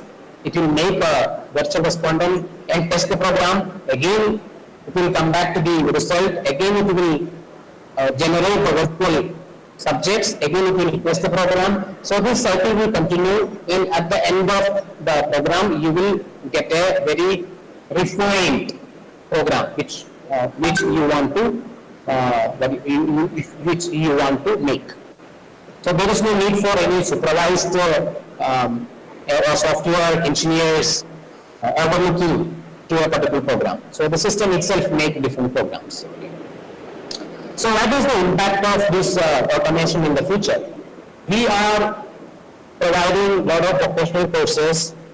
So we need to think about what kind of vocational programs we need to innovate, we need to include in the curriculum or in the syllabus. Okay. Whether the programs will help the student to get a job in the future. Here we will give the most important part. Every vocation is mainly, it should add the touch of pedagogical platforms, in a digital literacy platform. In this area, we are dominated by the technology. Okay, so the convergence of vocational education and implementing the literacy program, digital literacy program, is a vital part of any academic disciplines. So that will help me to prepare for the workforce of tomorrow. Okay. Here we are not only skilling the people, we have to teach them to adapt to the new environment. So if you take any digital world or digital landscape, every profession requires some level of digital proficiency.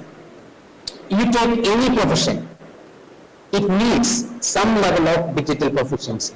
It is coming from the basic computer skills or to become a software applications. Everywhere we have to integrate digital skills training to ensure the student will prepare for the modern workplace.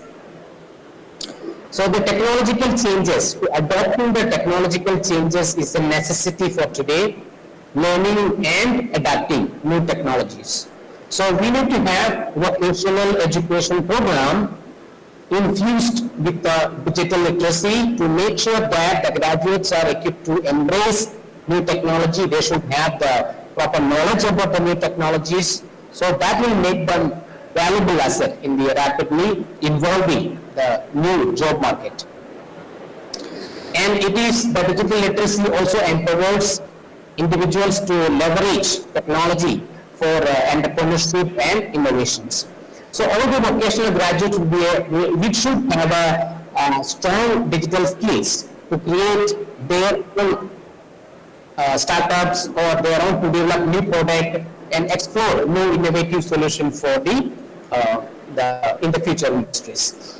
So vocational education program are designed to equip individual with specific skills demanded by the industries. Okay. So all the vocational training program, broadly we are giving all the practical sessions, hands-on expertise.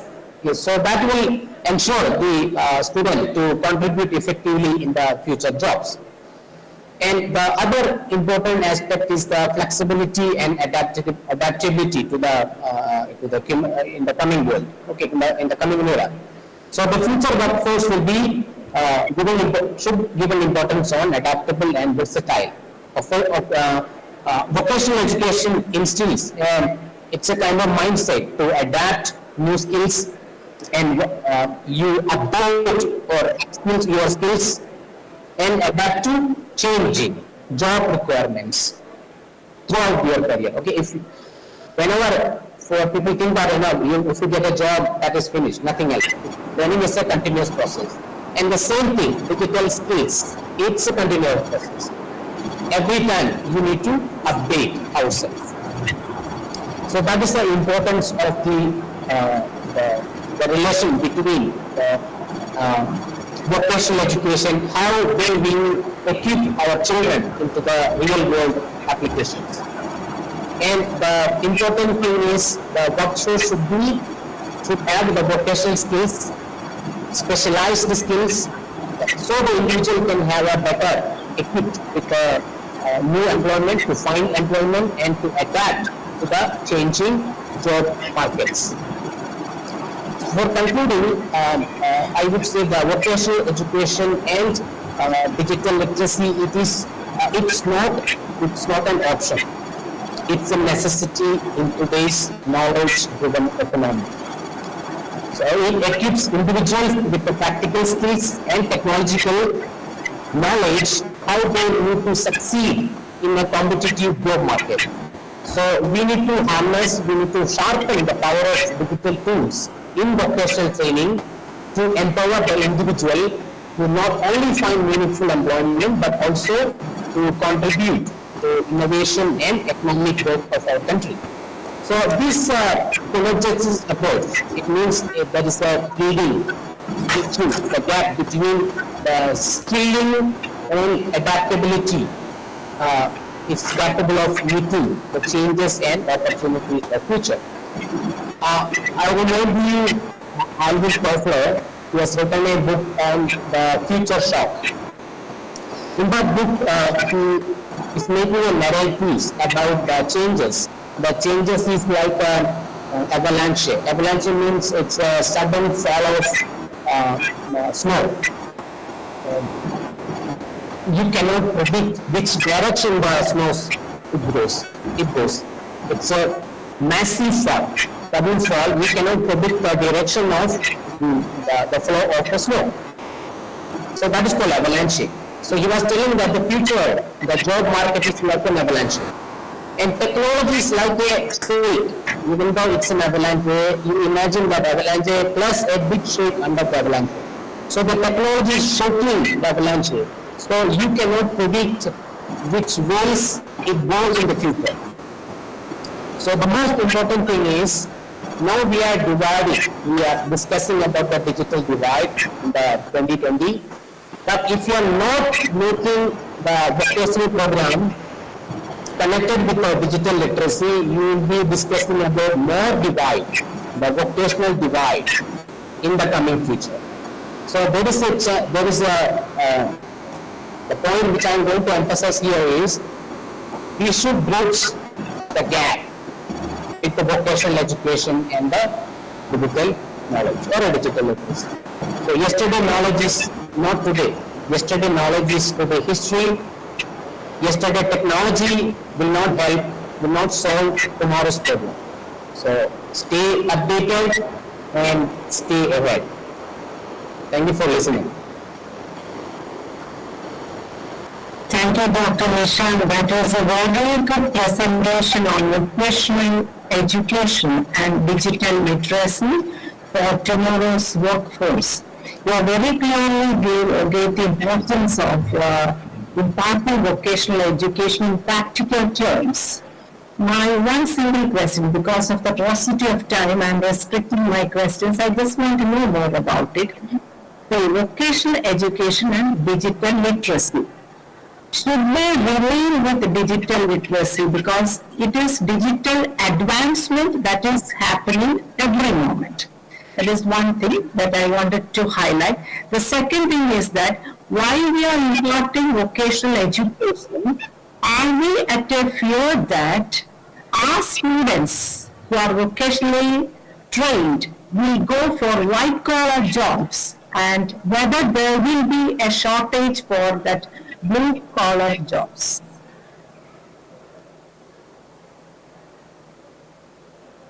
Your question is very clear. I will tell you one example of my own department. So here in Arunachal Pradesh, we construct house using bamboo, and they make a lot of utensils using bamboo. There are bamboo products are more. So once you go to the market, you can see the product made by bamboo. So once I asked the student, how do you sell the product? So they make the product and they get the product into the market and they sell it. Mainly the Saturday big market, okay, only on Saturday.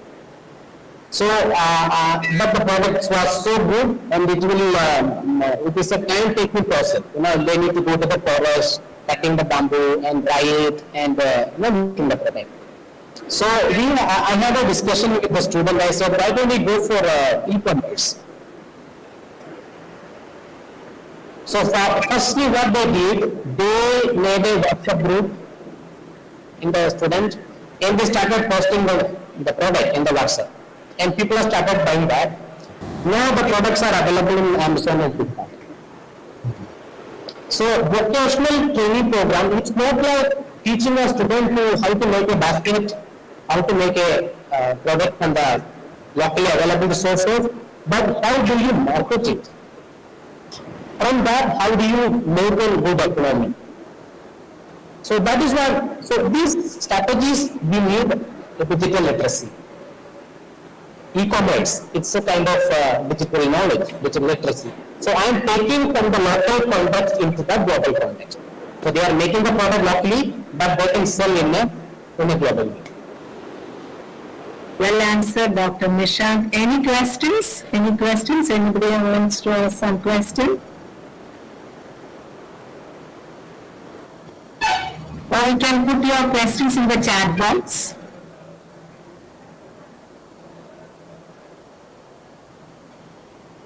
Since your presentation was that well explained, everything was very clear, and once again, congratulations, Dr. Nishant, for such a vibrant performance this afternoon. Thank you. God bless you. Thank you, madam. Now we shall move to the next presentation, Dr. Sari Joshi. Associate Professor, University of Science and Technology, Meghalaya, on the topic Equitable and Inclusive Education, Learning for All. Dr. Saru?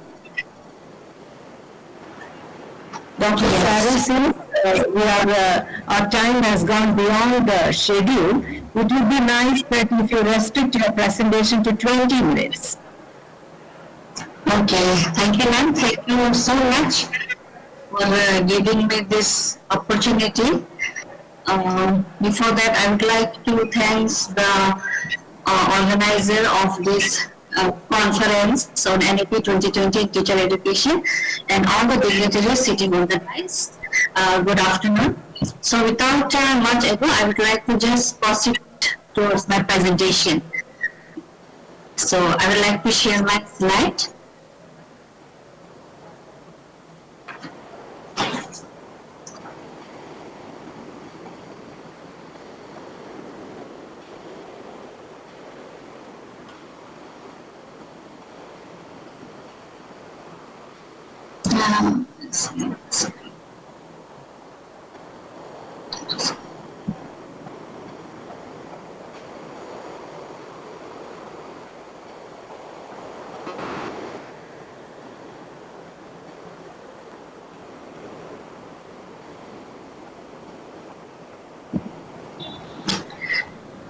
Ma'am, can you see my slide? Yes, yes. Please put it in full screen, okay? Slideshow.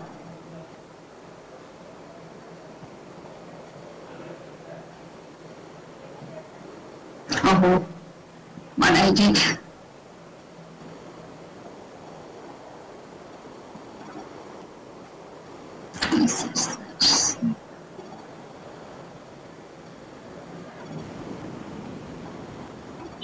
So, ma'am, is it okay? It's okay, it's okay. Please carry on, it's okay. Yeah, all right. So my topic is on national education policy towards equitable and inclusive education. Since we all know that lots of people who are in the society are being deprived of all the opportunities and the privileges which almost many of the people are enjoying. So this is to everyone. So let us encourage these people and let us bring it together towards the proper and prosper development of the nation, because the development of the nation is one of the most important aspects of the education.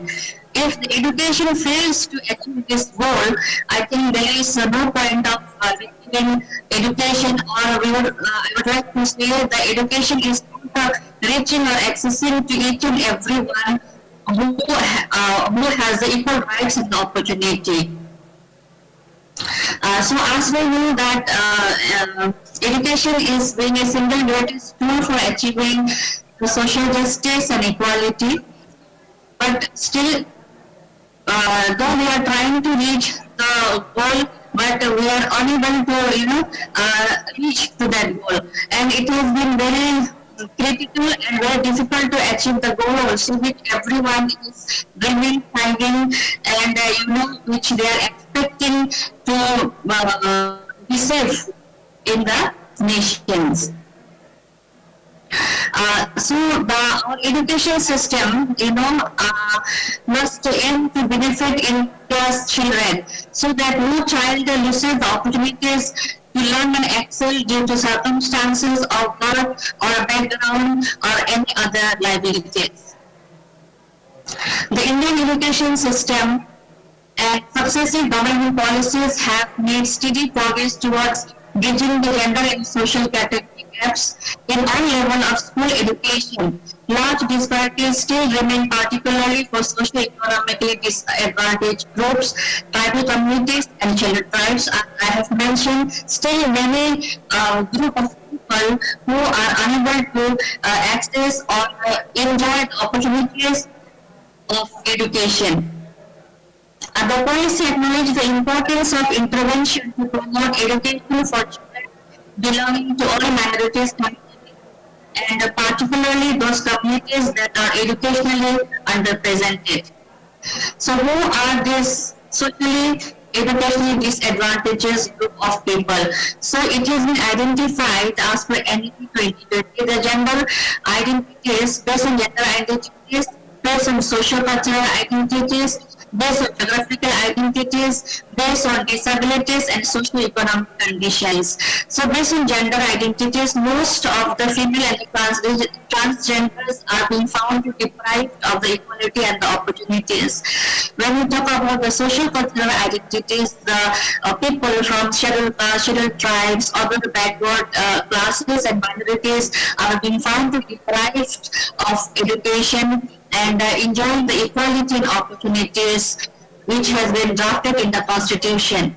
When we talk about the geographical identities, it has been found that many students from villages and small towns and aspiration districts are unable to reach or access to the education due to so many factors, multi-factor factors which are still existing, and the government and the stakeholders still need to work on it.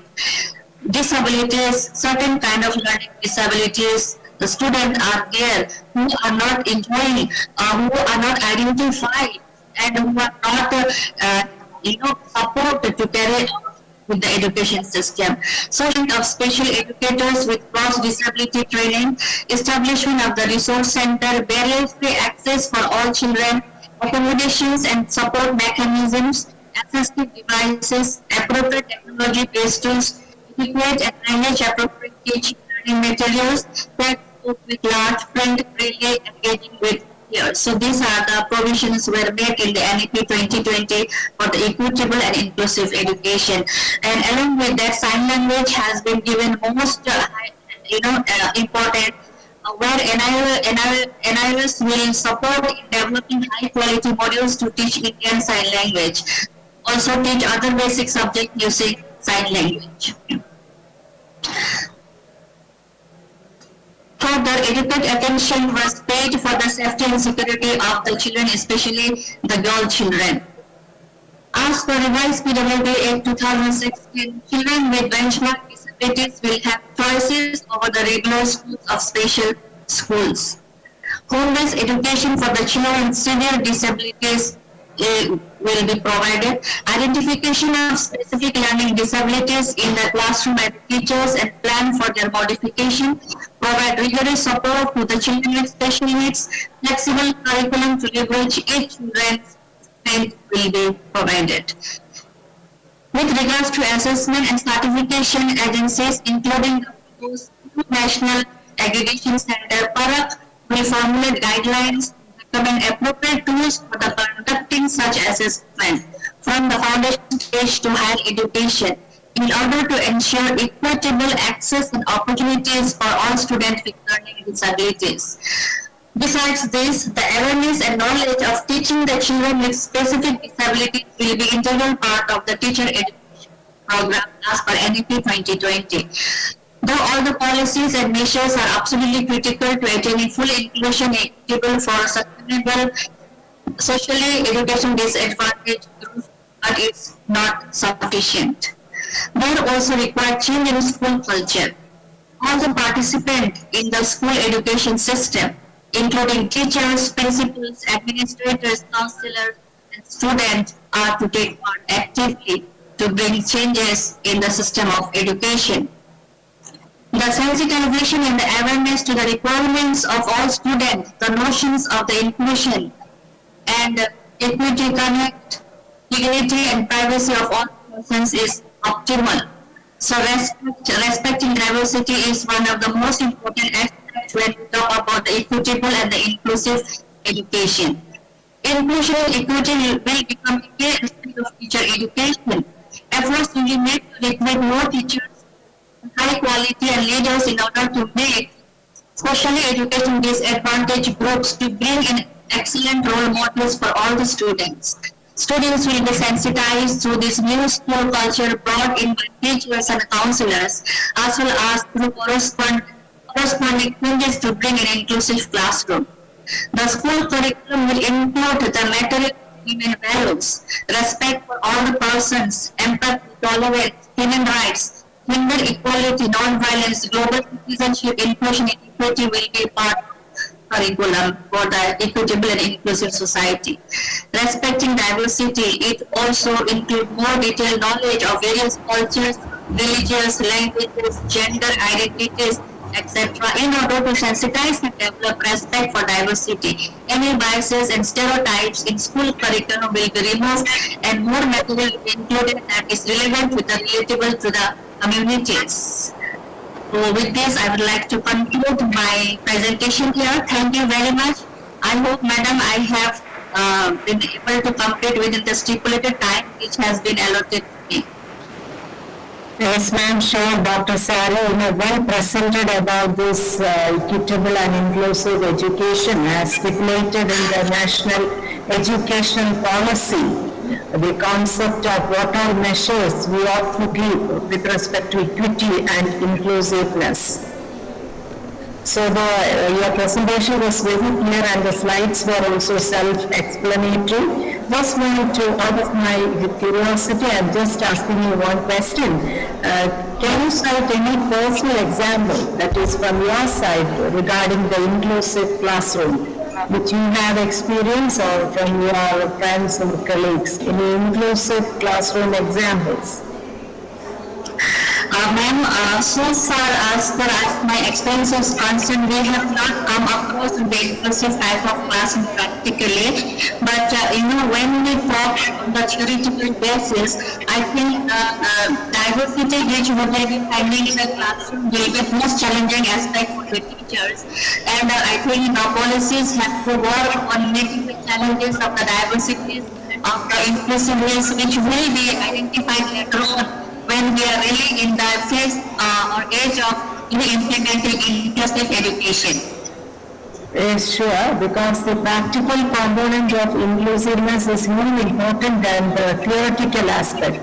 Because a lot of human values needs to be incorporated as teachers when we think about this inclusiveness. Because our classes are tuned or trained for the normal community. So even a mild level of inclusion will, we have to make from our side as teachers, we ought to make a lot of positive emotions to work in our classroom. So that was a very good presentation, and Dr. Sari Joshi, congratulations. You are associate professor from your assistant or associate professor from Northeastern University. Recently I have joined in Central University as assistant professor. Earlier I was in private university as associate professor. Okay, your expertise was well executed here.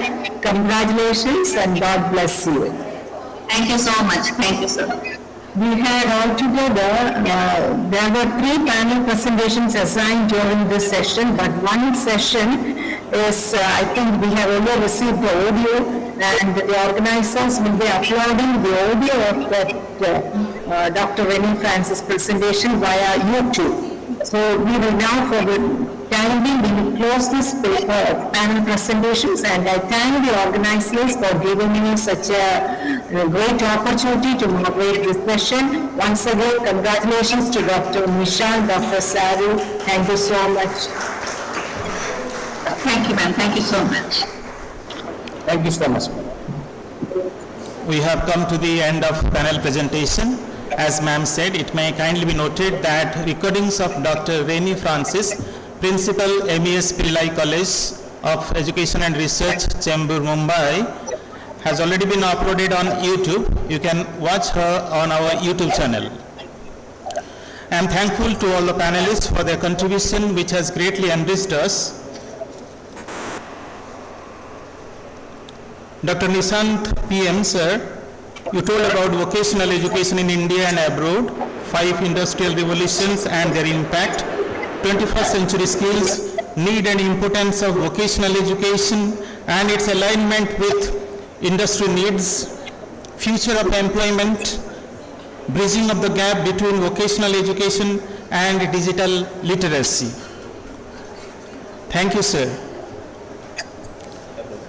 Dr. Saru Joshi, ma'am, you told about ECCE, peer tutoring, equitable quality education, provision of infrastructure, requirement of facilities for disadvantaged children, their rights, need of recruitment of trained special teachers, need of framing curriculum and study material. Thank you ma'am. I am also thankful to, yes ma'am, the moderator of the panel, Professor Dr. Nimi Maria Oman, for conducting the session in such a nice way. Thank you madam. Welcome. Here is an announcement. Our paper presentation will start at 2:30 p.m. Chaitali ma'am, 2:30. Our paper presentation will start at 2:30 p.m. Paper presenters are requested to remain prepared for the presentation in their respective groups. The links for the same will be shared in the respective WhatsApp groups. Yes, already shared. Thank you. So there will be 6 parallel WhatsApp groups sessions will be running at the same time simultaneously. So we will start at 2:30. Thank you. Yes, after paper presentation that will be over at 3:30 p.m. So after that the valedictory session from 3:30 p.m. Thank you.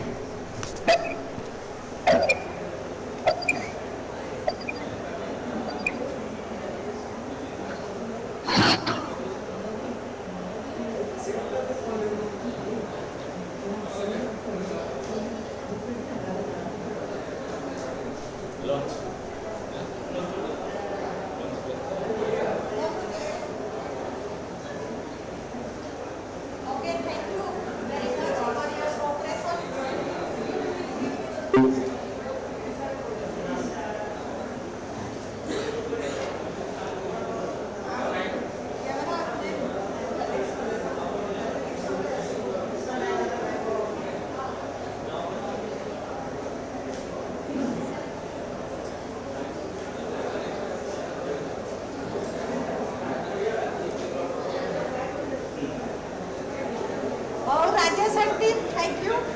Out of the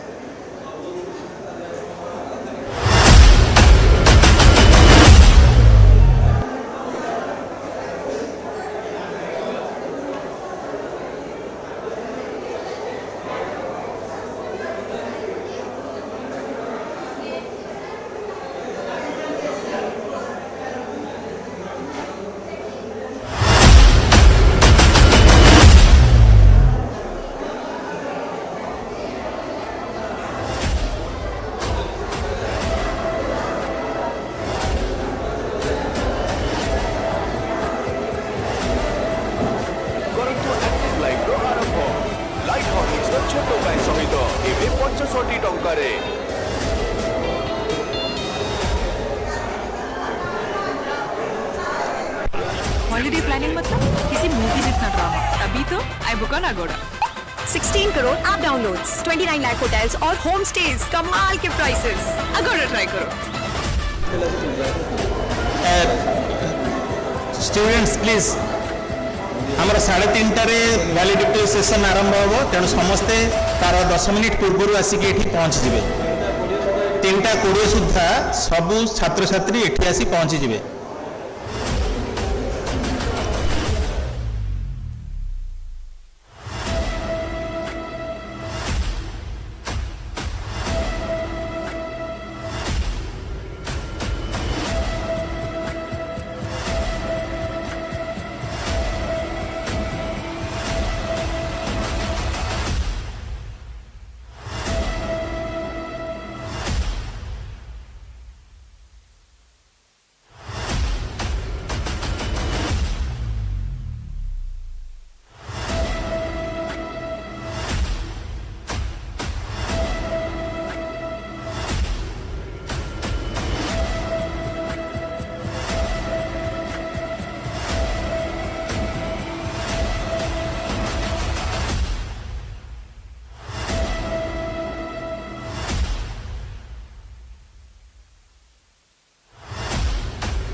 ऐसी तंग गलियों से भी सीना चौड़ा करके निकलना है तो नया बोलेरो मैक्स पिकअप ही चाहिए, छोटी टर्निंग रेडियस के साथ। इंडिया का number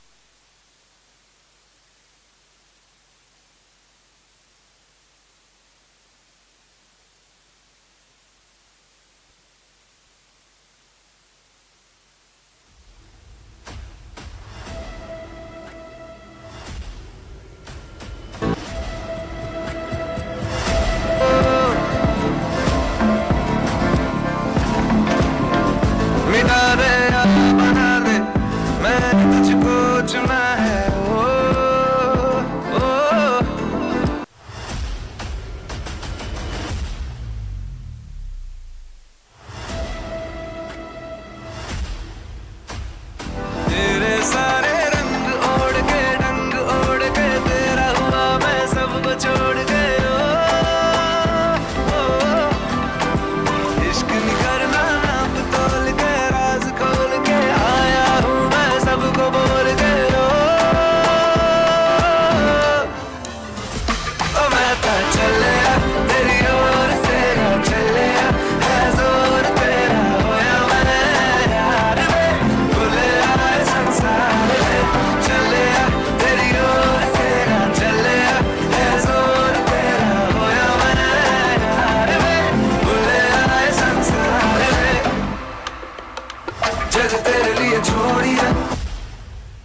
Good afternoon. Welcome back. The lines of poem of Robert Frost comes to my mind at this moment. The woods are lovely, dark and deep, but I have promises to keep, and miles to go before I sleep, and miles to go before I sleep. We have reached the valedictory session of today's conference. Today's conference has been successful, and I hope that we all have a very positive experience. Your tireless efforts have ensured everything to run smoothly. I would like to request now Dr. Chaitali Sarangi, who has taken a lot of trouble to make this conference successful, to put the concluding remarks and vote of thanks. Dr. Chaitali Sarangi.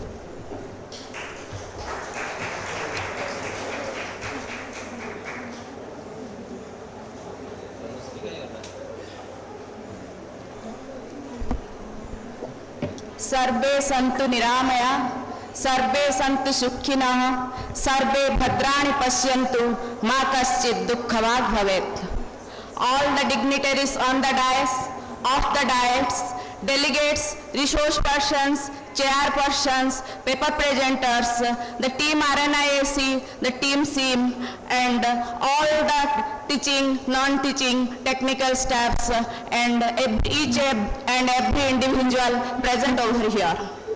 At the outset, I bow my head before Almighty, the Supreme Power, with whose blessings we are connected from various parts of India today to disseminate this program, to carry out this program.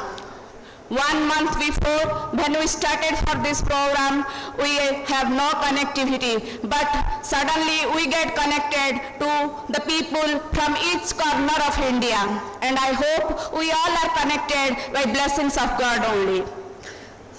In this auspicious occasion, I have the proud privilege to extend my sincere thanks to Principal RNIAC, Professor Dr. Nivedita Guru, to her kind guidance, support, able leadership to carry out the program. Irrespective of her hectic academic and administrative responsibilities, Madam has been a part of each and every move of this program. May it be the online meet or the day before briefing about every tit and bit of the program. She is always there with us with her kind support and guidance. Thank you so much, madam, for all your support. Next, I would like to thank Professor Dr. Uttam Kandijena, Head of Academics and Seminar Department. While we started this journey, sir told us one thing, that you have full autonomy to go ahead. To boost up our morale, sir is the first person to register for this seminar. When the link is generated, his faith on us and unconditional support gave us the courage to go ahead and complete the task. Thank you so much, sir, for all your support and faith on us. My sincere thanks also goes to Professor Dr. Rajlakshmi Das, who has been meticulously gone through every document that we have generated and provided her kind guidance and support to us. Thank you so much, madam, for with us.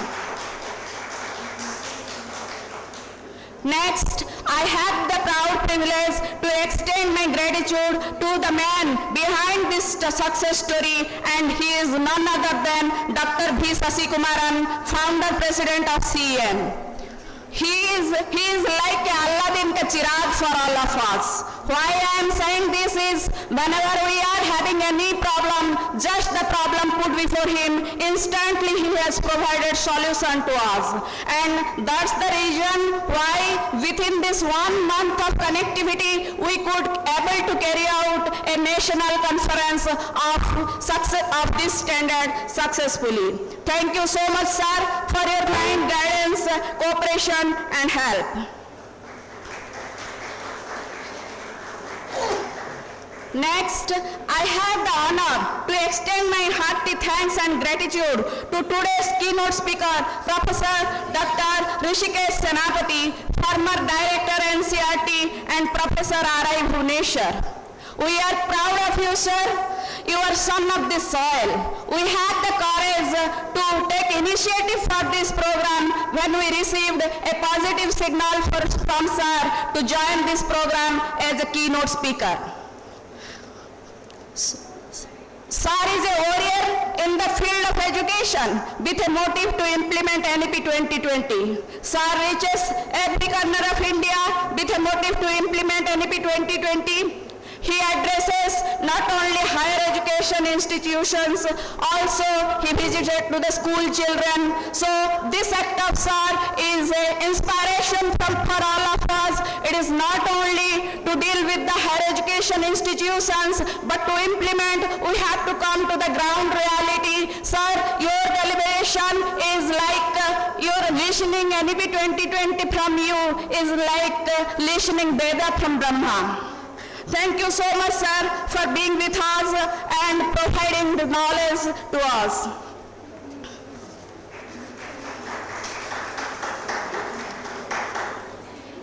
Next, my hearty thanks and congratulations to Dr. Pramod Dinakar, Head of the Department of Education, Chinmaya Vishwa Vidyapeeth, deemed to be university, and the conference and he is also the conference coordinator. His cooperation and involvement with this program is remarkable because with entry of Dr. Dinakar, we have preponed our scheduled date of opening the brochure. We have planned to open the brochure on 15th of September, but Dr. Dinakar helped and cooperated us so that we could pre-open it on 13th of September. Thank you so much, sir. And today, your deliberation would definitely have enlightened our students, participants, and all the persons present over here. I extend my congratulations and hearty thanks to Dr. M.S. Gita, Working President SHIM, for all the support throughout the journey and her deliberations of NEP 2020 and teacher education. My sincere thanks to all the chairpersons chairpersons of the 6 parallel presentations. When we started this journey, we thought that we may receive a participation of some 20 or 30 papers. But to our surprise, we have received 56 paper presentations and 174 participations. And to tackle all that, we have requested various chairpersons from all over India, and to name them, Dr. Sarika Chhavria Talreja, Dr. Rasmi Singh, Dr. Sam Thomas, Dr. Johansson, Dr. Bobby Mahanta, Dr. Kuheli Vishwas are some of the representatives. They are principals, associate professors, assistant professors from various corners of India and dedicatedly working for the purpose of education. So my sincere thanks and my hearty congratulations and also gratitude to them for smoothly conducting the paper presentation session and to support us beyond our expectation. Their cooperation to us is remarkable, and these chairpersons also helped and cooperated us while we are having the paper review for some, because we have got so many papers, so chairpersons also help us in the process of reviewing the papers. Thank you so much for this unconditional support and help. My hearty congratulations to all the paper presenters and participants from all the corners of India, from Jammu to Kerala, from Gaya to Rajasthan. Since last 1 month, you are giving your sincere effort to be a part of this program. To cite a few, we have papers on various themes like ICT and teacher education, CPD and teacher education at elementary level, discussions of issues and challenges and concerns about various issues in disseminating and implementing NEP 2020. We have papers regarding comparison of education system of different countries like Finland and that of our India and other countries in the light of NEP 2020. So we have received a lot many of papers. I congratulate to all the paper presenters for their sincere effort, for be with the upcoming every time they are connected. They are asking for the new informations and they have acted according to the informations and presented the papers here. So my sincere thanks and gratitude and congratulations to my co-convener Ms. Tanushree Mahanta and Ms. Moumita Pradhan. My sincere thanks also go to Dr. Shardan Das sir, Mr. Rajesh Kumar sir, and for their sincere contribution for this program to have this especially for the online, for the blended mode of presentation, because we are carrying it out for the first time. Though we have faced a little bit problem in the initiation, still we could succeed in it. My hearty thanks and congratulations to you all for your effort. My duty would have been incomplete if I will not thank each and every individual faculty member of RNIAC. They have directly and indirectly contributed for success of this program. So my hearty thanks and congratulations to you all for coming to this concluding phase of this national conference. My sincere thanks also goes to all the technicians, cameramen, all the teaching staffs, all the non-teaching staffs, and everyone present over here. Without you, this program has not been seen the day of the light.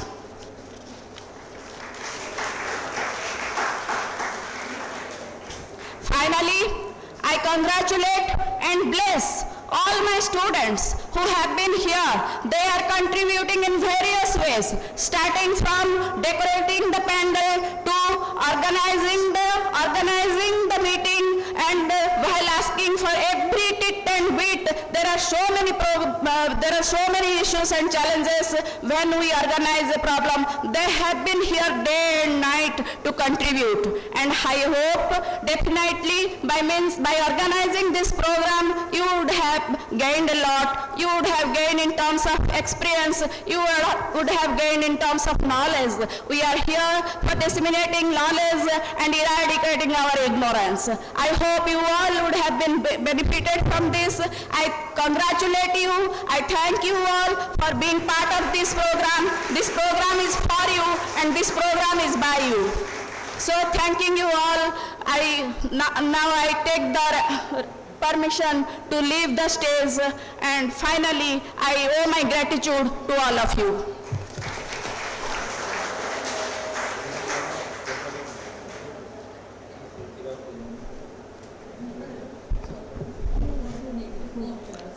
Due to some exigencies, Dr. Pramod Dinakar could not be present in this session.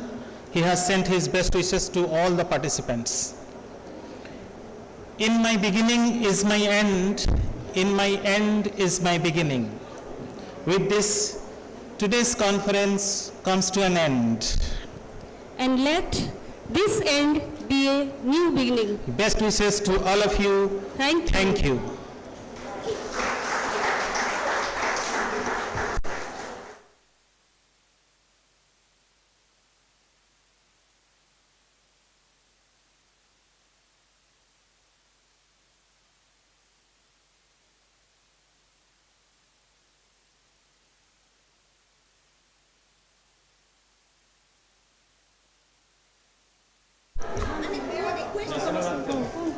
Request all of you, now national anthem.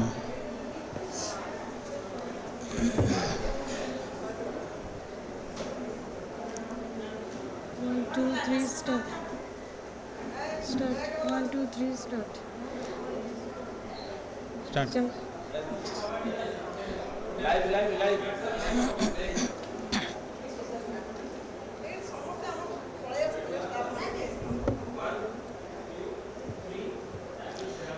गण मन अधिनायक जय हे भारत भाग्य विधाता पंजाब सिंधु गुजरात मराठा द्राविड़ उत्कल बंग विंध्य हिमाचल यमुना गंगा उच्छल जलधि तरंग तब शुभ नामे जागे तब शुभ आशीष मागे गाहे तब जय गाथा जन गण मंगल दायक जय हे भारत भाग्य विधाता जय हे जय हे जय हे जय जय जय जय हे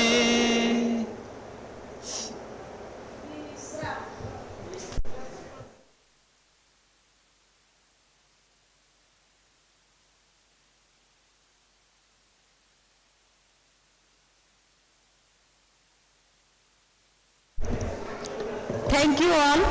The conference is closed now.